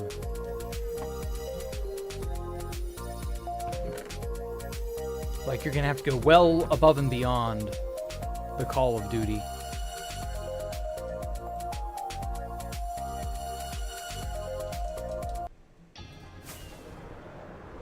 Never forget the John Cena prank calls. Yeah, okay.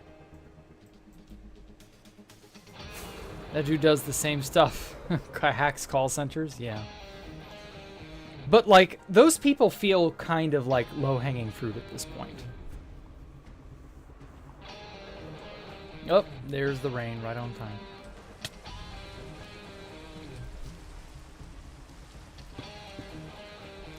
Right on time. Da, da, da, da, da, da, da. Star 69 and caller ID killed prank calls for us kids. We laid in wait in the internet and became more established and then unleashed hell. I guess. Okay, I need you to build all the blocks. Not just some of the blocks, Baritone. All of the blocks. We need to be the new kids on the blocks. Oh my god, I haven't heard a New Kids on the Block song in years. The Jackass guys before they were Jackass. Yeah.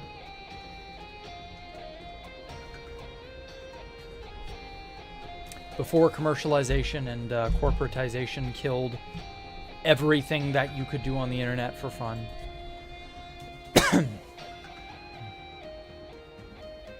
Gets them shut down for a day, and then, yeah. Then they crop up like the Hydra, you know? You kill one call center, and 5 more erupt from the stump. Like, what do, you know? Haha, I said duty. Oh my god, Don Dubious, how could I?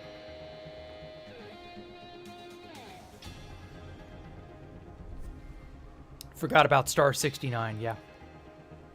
Star 69. Oh, what a time to be alive. Who was that just called me? Let me ruin their fun.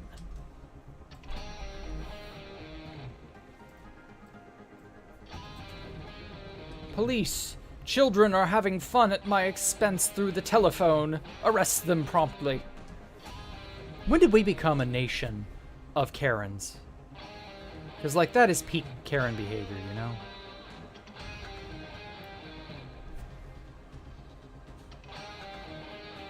Star 68 blocked your number.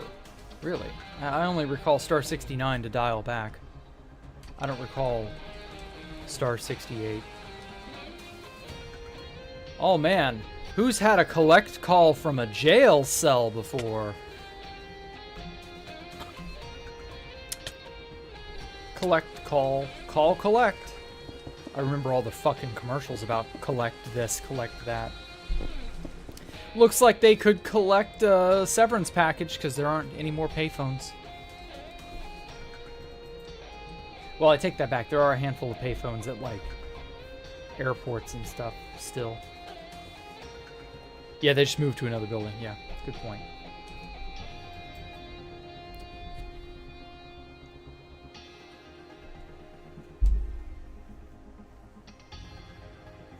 We need to build a new Great Firewall of China, but we need to build it around the subcontinent of India.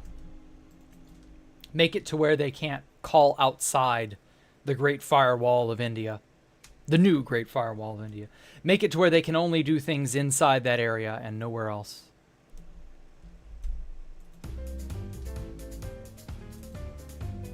How many? That's what, 10? 9, that's 9. Okay, so we're almost able to tap this out. Prank calls with Arnold quotes on PC when those came out. Oh man. My favorite sort of prank call type thing were the Ventrilo troll. The Ventrilo troll saga was great. Where this one guy would use clips from like Duke Nukem and shit. Famous movie quotes, things like that, and then just play them on a soundboard. That was kind of like the last hurrah of fun, disruptive, I don't know, stuff like that. Soundboard clicky things on PC, yep.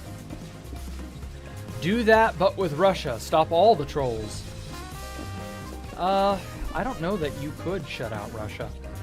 Russia seems to have some of the consistently best hackers available. But the Indians don't seem to have any good tech people at all. Except for, like, people capable of bothering you, you know? Like, the Indians just don't seem to be very good at hacking or computerization stuff in general. But the Russians seem to have, like, no end to the Goosifers and other shitlords of the internet. Isn't Goosifer the guy who got Hillary Clinton's server or whatever? Like, fuck. I'm a child of Biz. Okay.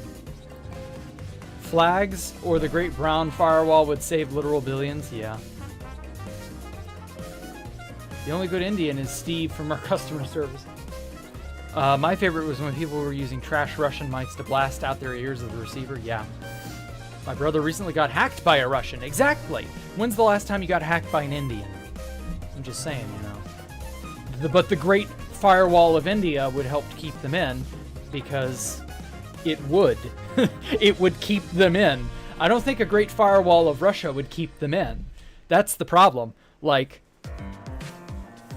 you're asking me to put chicken wire around water and expect the water to stay inside the chicken wire. It's not going to happen. But it would with dirt or sand. And so, yeah, that's the difference. Or dung, as the simile may go. If you know, you know. They get their hackers from colleges, not from the streets. Yeah, I see. The ones who train them, yeah.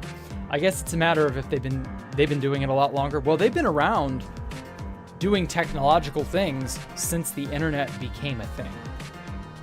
Like, they were a first, well, not really a first world country, but they were a technologically literate country pretty much since the end of the Cold War, more or less. And it didn't take long for them to catch up, so I don't know. Something is wrong with the Indians. I don't know what it is, but like, the Indians are just different. It's weird. First thing a hacker did was go for the CS skins. Yeah, exactly. They know what's up. They know what's valuable. Met a Russian that hasn't played Counter-Strike? Damn. Huh. Well. I don't honestly know what everybody's obsession with Counter-Strike even is. I can't stand it to my own TBH. To be very honest. As though I am not actually honest.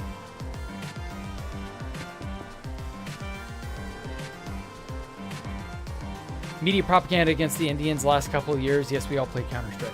But like, these people play Counter-Strike concurrently.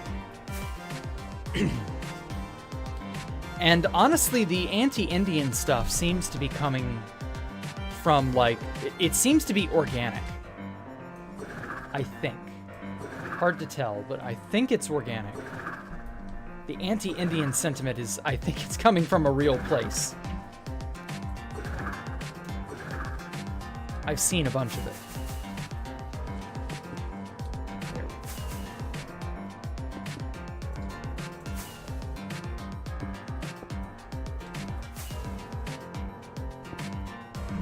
Alright. Ah! Catch it! Catch it! Catch it! There we go. Damn it. Ooh, if that was the ground, I'd have busted my head open. Hey, Musk Wizard, welcome. God, I love the Riptide. The Riptide enchantment. Easily one of the best tools they've added in a long, long time. Way better than that silly mace. Okay. So, got all that. Got a bridge around that. And then that'll probably come from this direction. Okay. Even Osama bin Laden played Counter-Strike. Yeah, that's kind of weird, I'm not gonna lie. How in the hell did Osama bin Laden play Counter-Strike?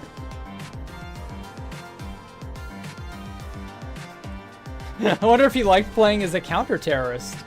You know he did. You know it was a guilty pleasure of his. They target the elderly and try and steal what little money they have using fear tactics. Yeah. The hate's understandable. Yeah. I get that.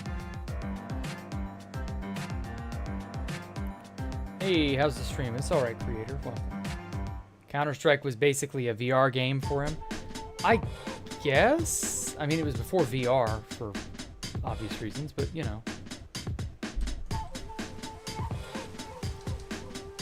Counter-Strike was probably the only, like, legitimately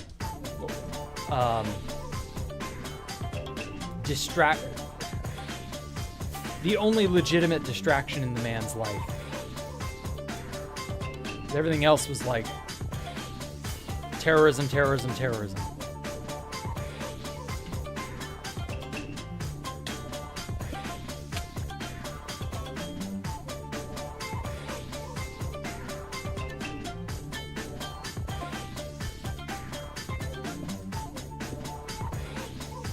I would legitimately love to know where Osama bin Laden went wrong. Because, like, he was from a pretty well-off family, and he was, like, he was gonna be, like, some big to-do businessman, I think. And then he threw it all away and went off to live in a fucking cave for years on end. Caused trouble and terror and death and destruction, and then, you know.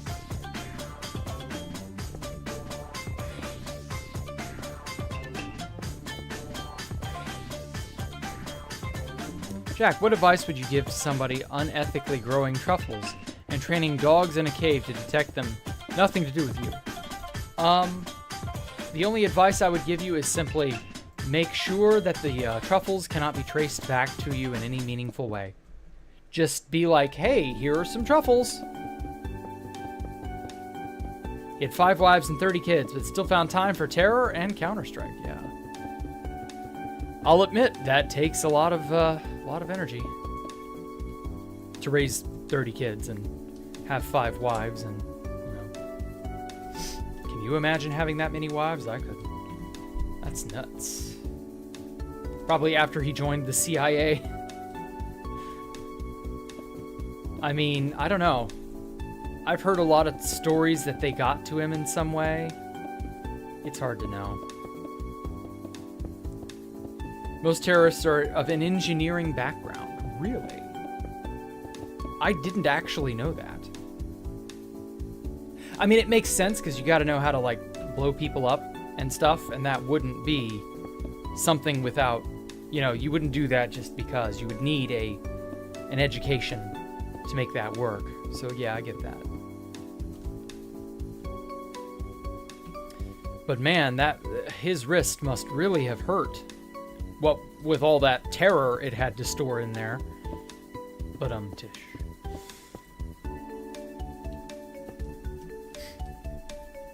I apologize for nothing. Hey, DB Coop, welcome. He was a CIA asset, really? Okay. Well, whether or not they ever actually get the person in charge, or the people in charge, or whatever the hell it is, you know, at least we got to make fun of him a lot. And really, isn't that what the internet is for?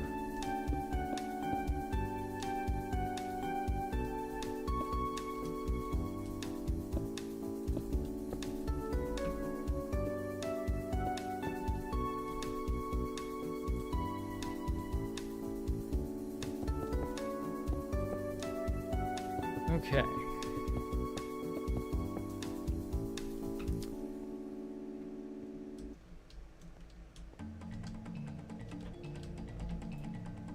Think your background music's a bit louder than the voice? Oh. Haven't actually looked in a while. This track specifically is probably too loud, though. I mean, I don't want to mess with it too badly, simply because it will screw up a little bit.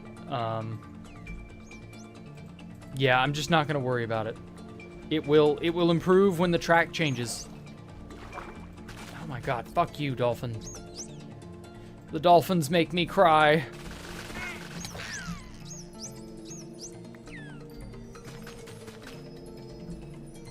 That's a lyric from Hootie and the Blowfish.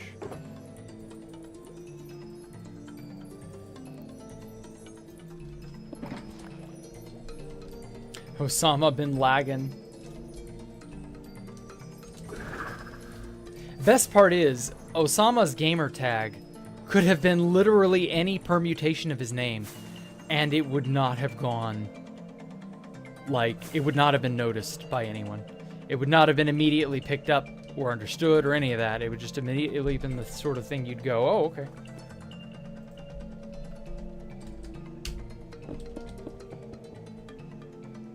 Called a strategic alliance, yeah. He was mad about the Saudis' foreign policy because they became closer to the U.S. in the 70s. Ah, okay. Fair, I guess. Have you guys seen it's going to cost $110 to get in the UK to get Mario Kart? Fuck. So what's happened with Nintendo?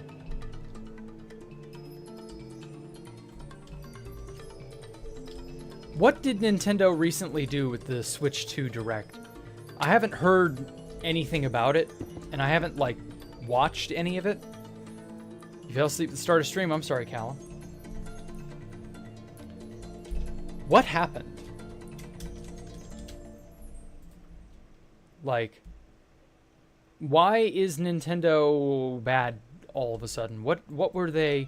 I was seeing like thumbnails and titles of people's videos. I didn't have the time to watch any of them. And I was just curious, like, why are people all of a sudden upsetty spaghetti? Had the power to set the prices and they set it, what they want to hit a profit margin. Yeah. But like, what did they do with the Switch 2? Switch 2 electric. Did they like make everybody mad or some shit?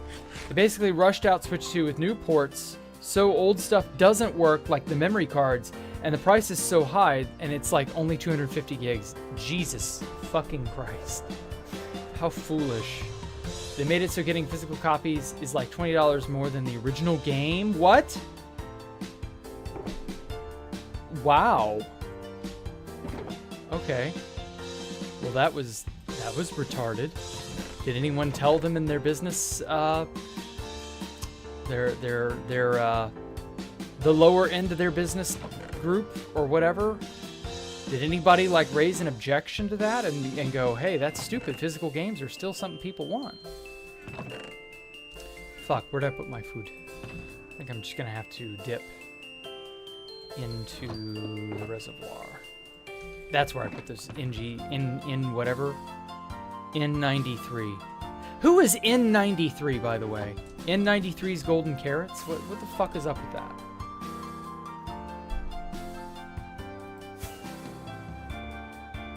So Nintendo bad because they're too greedy? Yeah, that is most companies. You're not wrong. But like, just because that's most companies doesn't mean we can, you know, you gotta take a stand against it, or else it'll just keep happening. Getting a Donkey Kong from the Nintendo eShop is like $20 less. Wow. Stupid. They're really trying to break the $60 ceiling, which in my opinion is due to be broken, but shouldn't be broken. They shouldn't be the brand to do it. I don't think they should break the $60 ceiling. Like, with things being as they are, $60 is like the edge, the uppermost edge of reasonable for what people are willing to pay. If you raise it to $100+ for a new game, and that just becomes the standard for everyone everywhere, you will just see another video game crash. Because nobody wants to spend that much money when rent is $1,000 to $2,000, depending on where you are.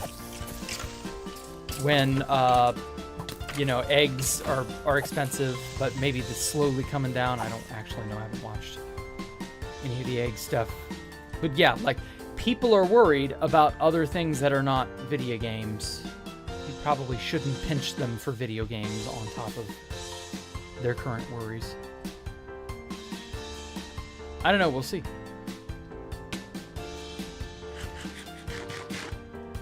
It feels a lot like they are on the more tone-deaf side.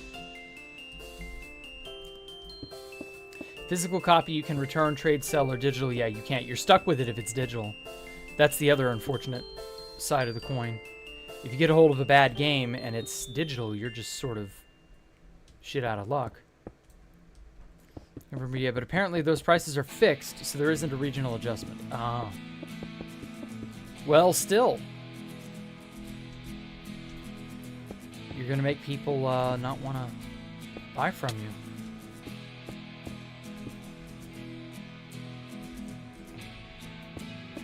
If it's food or Nintendo, guess what's not getting, you know, purchased? Probably Nintendo. You can fire up the system 15 years later and play. Yeah, that too. Physical stuff is just better. $60 was before the DLC era, If you got a game for $60 nowadays, including $40 with it, yeah. Yeah. Everything else is so expensive and they are giving us less ownership. Raising the prices is not going to work. No, it won't. There will come a company, it'll probably be Steam or Valve or whoever, but there will come a company that will simply go, the amount of control the average consumer has is whittling and being minimized. We see this as a niche to fill. And hopefully that company will become a juggernaut overnight. Simply by fulfilling a demand. Which is understandable. Like, I can't imagine having my Game Boy Advance be out of date or whatever. And that means that all my Game Boy Advance stuff, I just can't touch it. Like, that'd be insane. Oh, that Game Boy Advance that's been sitting on your whatever, we've had that shit for 20 years. Literally, we got, my brother and I got a Game Boy Advance in 2003, I want to say. So we've had the Game Boy Advance for 20 years, 22 or so. I can pop any game into that sucker and play it right now. But not being able to do that, oh, holy hell. That's just... That's the insanity of the modern world, I tell you.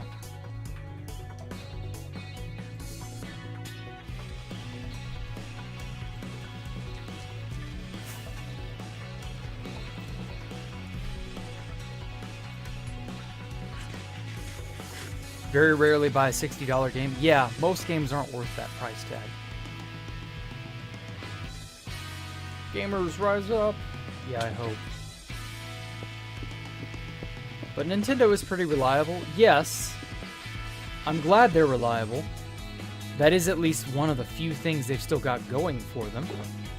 But like, at a certain point, you just, you know, you can't pull tricks. What is your dream? Is there something like your dream job? Something you like to have business in? I do know, but I'm not going to say. Don't worry about it, man. Normally play physical copies not because I prefer them, but because I can get $60 games for $20 at your local buy and sell trade game. Yeah, exactly. Also, a physical game can be played 20 years down the road. I don't know that you're going to have that option with digital stuff. There are a few games that are worth it. Baldur's Gate 3. There are fewer and fewer games every year like that. Yeah.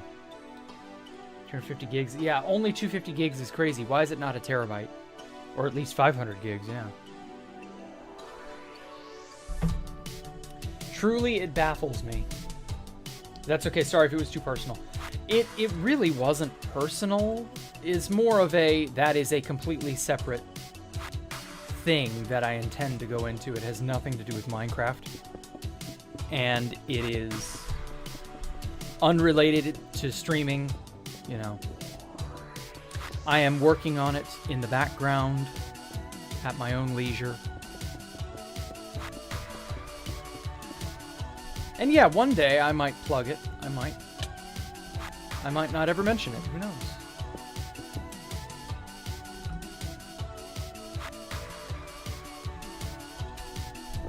Okay, I'm finally getting to the part where I connect up my room to the little, whatchamacallit here? The little, balcony looking bit. Fuck.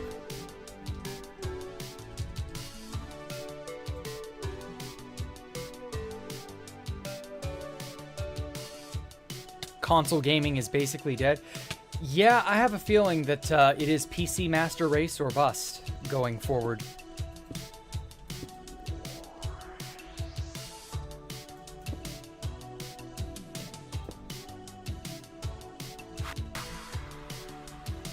Uh-oh, where did I put that block? That shouldn't be there.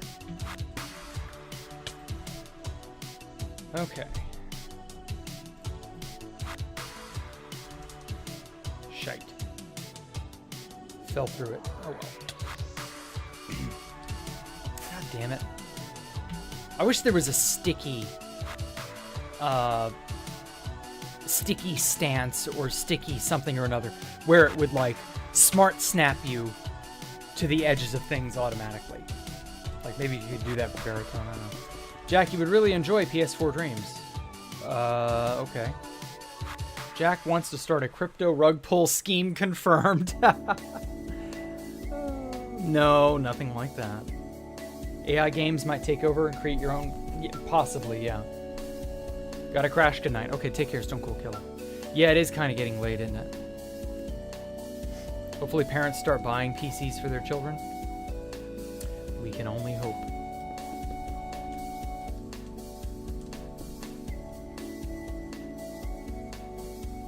You know what I would do? If AI were to become so good you can just prompt a video game. I mean, I guess it will, right? That's probably all but guaranteed. They're already talking about prompting movies, so prompting a video game is just really the next step. But like, you know what I would do? I'd make my own Minecraft clone. But it would be like even better than Minecraft. It would have all the cool shit in it that I would want.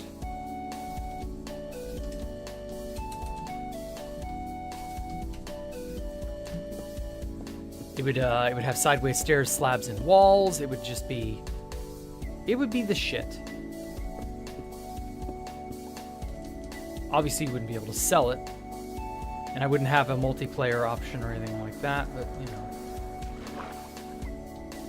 I think it'd be pretty cool. I'd probably be forced to buy a console to play GTA, assuming it isn't a flop, and then sell it afterward. Why wouldn't you be able to play GTA on PC? Like, maybe not instantly the moment GTA goes live, but like...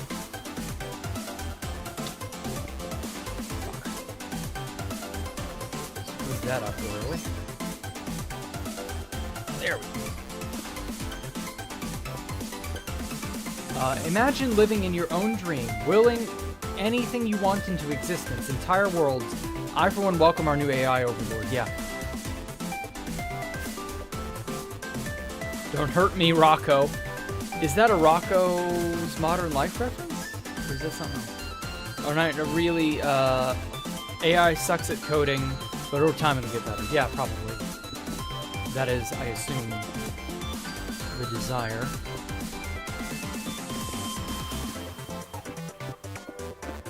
Is Hightail still going? I think it is. I don't know if it's hype or not, but I'm pretty sure Hightail is trying. I would love a good competitor to Minecraft. It would light a fire under Mojang. Really would. What's office? Too many words. Holy shit. AI in general will be great for dynamics and interactions in games. Possibly. If they let it get that good, yes. But I have a feeling they're just so fucking afraid of AI, they're gonna, like, destroy the hell out of its capabilities and, like, stupid-ify it, you know, dumb it down into oblivion so that it can't be that good. But we'll see.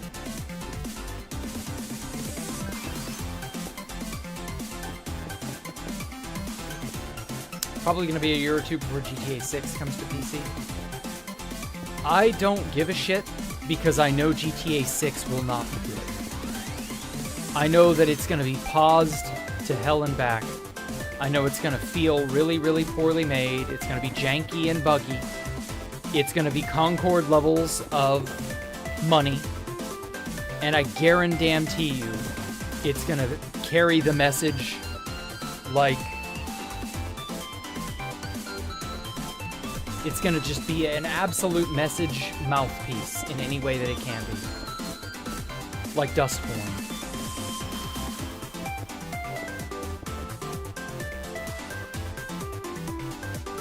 Probably going to... New Age NPC? Maybe. I would love to see smart NPCs that are actually, like, interesting. Like, imagine if we had a fully unfucked, totally unrestricted AI of some kind for video games. Imagine if they made a Half-Life 3 and had the AI. So in Half-Life, specifically Half-Life 2 and onward, the Combine are literally directed by an AI. The Combine are the main antagonists, for those of you who don't know. This AI is called Overwatch. And so it's the Combine Overwatch system. So imagine you have a totally unfucked, completely, full of potential AI system.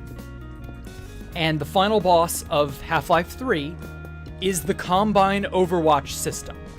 And so your job as a player is to outsmart the AI without the usage of some sort of a Deus Ex Machina. And for the players unable to do this, they will have a Deus Ex Machina built in somehow, some way for you to take advantage of, sort of like a kill switch or whatever. And the smart players are able to really outfox the AI. But the AI will adapt, and subsequent playthroughs won't be as easy. Or maybe instead of the Overwatch AI, you're outsmarting the G-Man, right? The G-Man is the final boss of Half-Life 3, and it's running on this really cutting-edge, super high-powered AI tech, and it's really good at predicting what you're going to do and how you're going to do it. And so your job is to outfox the G-Man as Gordon Freeman and win. And again, they build in some sort of Deus Ex Machina kill switch or whatever for the players that can't muster that up. And that's okay. But that's how they end Half-Life. I think that would be kick-ass. That would be a way to do it. Because, Valve is all like, well, we want Half-Life to innovate. We want all the Half-Life games to be, showing off this or that new tech, blah, blah, blah, blah, blah. That would be a great first step, or a great foray into whatever. That would be the way to do it. Let's see here. Shit, like every playthrough and interaction would be unique and awesome. Yes, exactly. It would predict what you're going to do and how you're going to do it. And it would probably make for a very difficult adversary, all things being equal. Combine Overwatch, because that is actually an AI. So having an AI being run by an AI in the real world, having a real world AI run what would effectively be an NPC or an antagonist or a character in a game would be a genuine leap of innovation. Able to replace NPC interaction in games, that would be epic. I think we're going to have that in the next 5 to 10 years. I genuinely think we will. We will see it. We will feel it. We will live it. Your Tomodachis in Tomodachi Life will tell you to go outside and touch grass. But they'll also be like, it's for your health.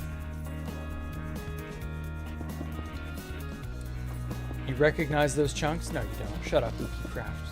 You don't recognize shit. You recognize this yellow haze. You'll see me on stream.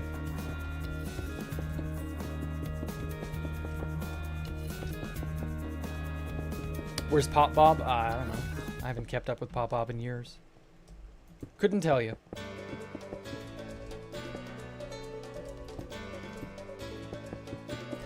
Probably taking up a little too much space in a basement somewhere in New York.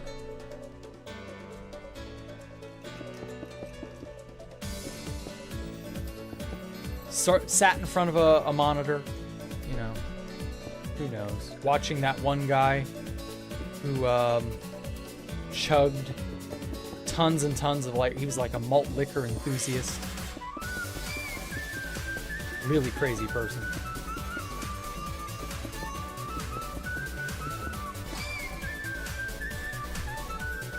Gone for one stream and now I talk about Half-Life? I'm sorry, Mr. Roscoe. I didn't realize that was something you would be interested in.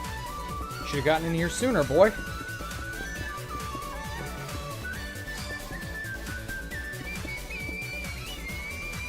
But yeah, we were talking about AI and AI using, or rather controlling, NPCs and other such things in your games. And I was saying that because one of the big antagonists in Half-Life 2 is the Combine Overwatch AI, because that's what directs all the Combine soldiers. You could have that be the final boss, or maybe not the final boss, but a big boss in Half-Life 3, because they're so beside themselves on how to start and finish Half-Life 3 over there at Valve. I think combining AI technology with a game would be a great innovation. It would put that game in the history books, and it would make for a genuinely fun and interesting experience. And if you give the AI enough smarts and power, you could make that AI the final boss, and you defeat that boss by outsmarting it. Don't make it impossible, but make it very difficult. Maybe even build in some sort of a kill switch or a Deus Ex Machina type thing for the players that aren't smart enough to figure it out. And have that be an AI that controls the G-Man or something as well. And so your job is to outfox the G-Man, who is this really powerful, unfair AI. And there you go.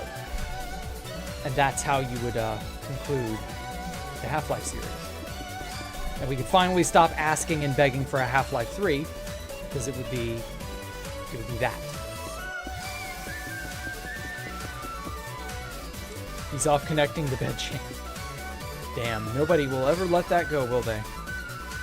Pop Bob logged in and completed the bed chain. Everything asks where Pop Bob is, but not how Pop Bob is. Well, I got news for you. Pop Bob isn't worth worrying about.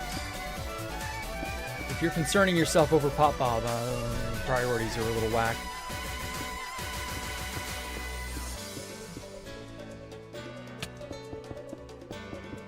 Pop is dead? I mean, one day, but not now.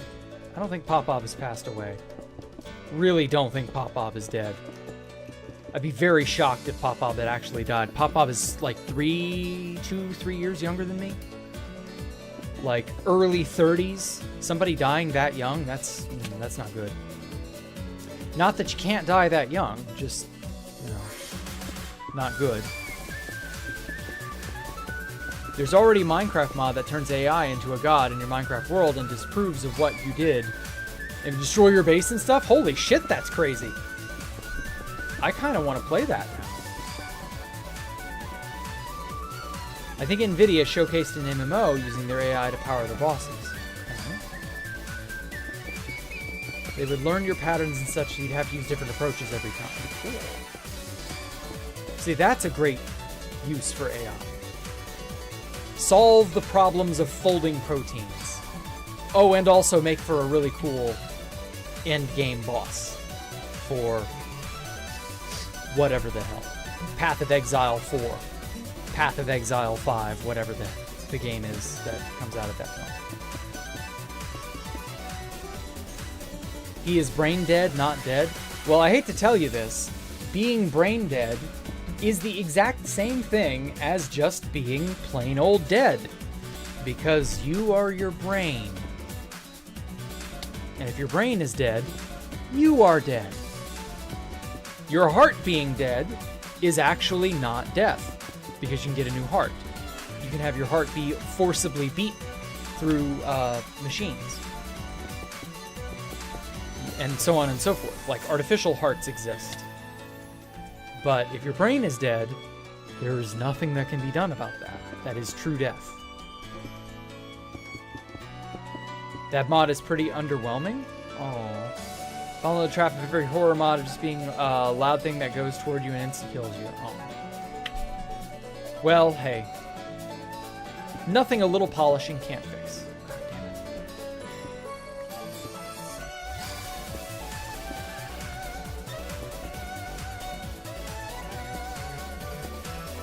As long as they listen to what constructive criticism people can give, I should be okay. I'm gonna finish up this balcony area.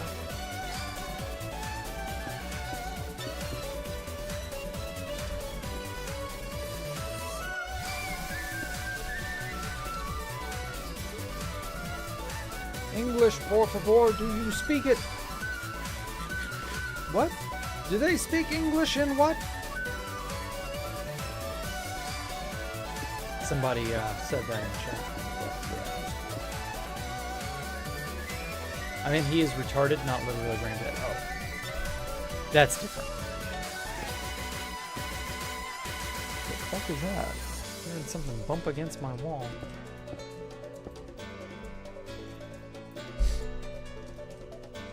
How was that meeting at the Bohemian Grove? That was that was almost 2 years ago. Holy shit. That was a long time ago, man. 2022 was 3 years ago. 2023's... Yeah, that was 2 years ago. Oh, shit. Yeah, it's been a while, man. The Bohemian Grove meeting was fun, for what it was worth. But, I didn't go to the one they held this past year. I was too busy with other things. Escape the Jackrooms and other fun stuff like that.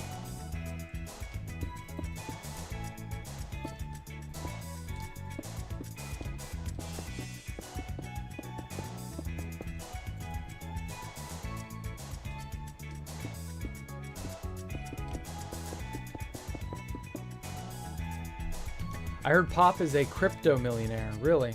Huh. Whatever. If that's true, neat.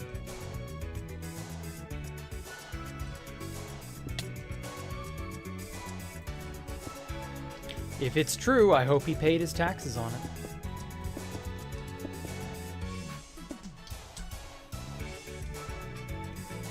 Okay, all the blackstone bits seem to be gotten.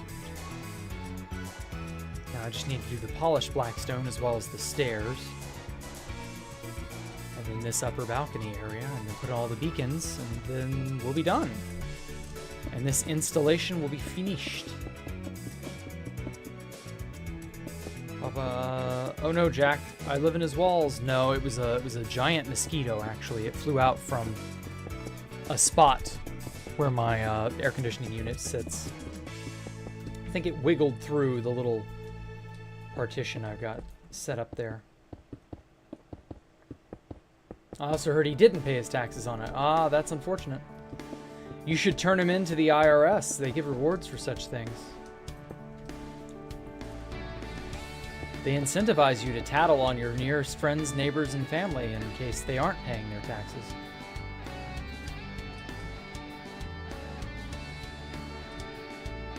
Because the IRS are scum.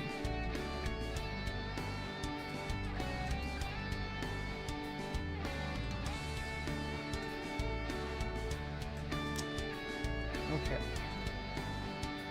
So this just kind of goes down to here, which is like right at my doorstep. But I'll detail all this and put all this up as it should be a little bit later. I'm not really worried about it. Can't really use that doorway anyway, but it's fine. Voila. All right, let's see what it all looks like without the shell and such. Or without the overlay, I mean. Pretty neat. Might have scammed someone to get it. Ah, who knows. I don't really care one way or the other. It's not my problem.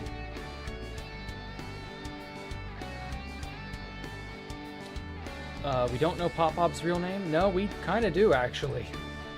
I'm not going to say it, but I think we know it. Do you know his real name is kind of an odd name? His name is OG Mudbone? What the heck? Nah, I don't think that's real, but whatever.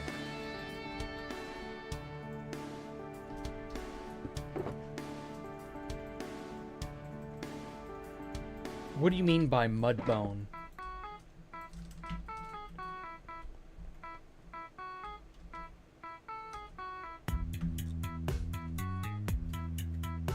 Yeah, I know Housemaster's real name too. It's not... No, it's not Curtis. The current Mouse Master is Love Walden, we think.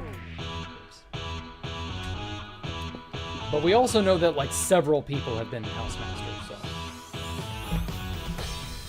Tis what it is. Okay, the Switch 2 pre-order stipulations are as follows. This is something Alpha was telling me. He said, fuck Nintendo, and I was like, what happened? So the Switch 2 debacle is as follows. Priority requirements are as of April the 2nd. You must have been the one who purchased any Nintendo Switch Online membership. You must have had any paid Nintendo Switch Online membership for a minimum of 12 months. And you must have opted in to share gameplay data and have at least 50 total hours of gameplay data. I hit every criteria mark by a long shot, except my brother pays for the Switch and not me. Ouch.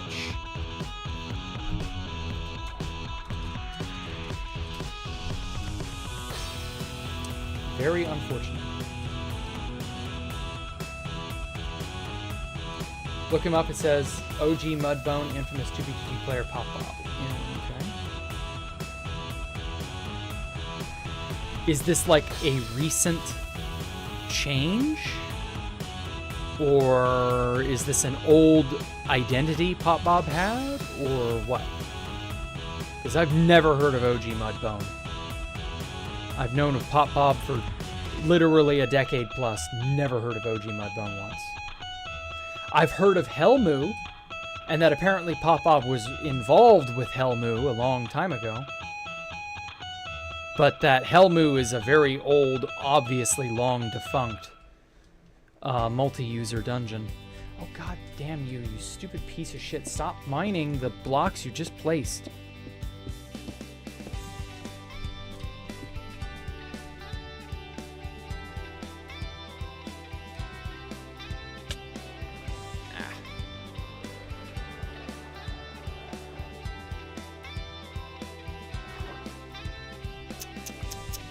No wonder.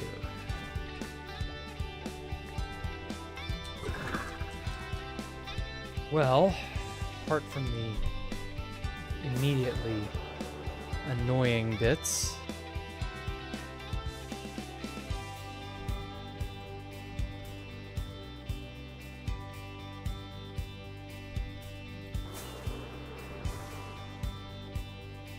oh shit, it's 10:40. Or however late it is for you guys. I gotta get done with this for the day. I'm gonna drive myself crazy. I think I've done enough mince rafting for one day.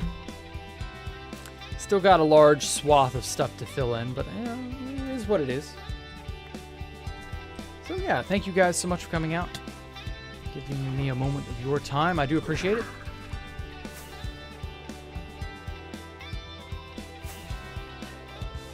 When you look up OG Mudbone, it will say Pop Bob, the infamous player, and he has a YouTube with it, and it shows his face. Really?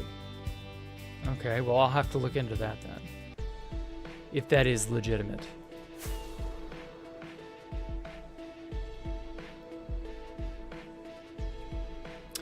So, yeah. Good night, everyone. I do appreciate you all. And now I have to land on this tiny fucking block here. Not overshoot or anything like that. There we go. There we are. All right, you all. I will see you all tomorrow. Have a good night. Goodbye. Make sure to leave a like and comment and sub and all that bullshit. And have a good night.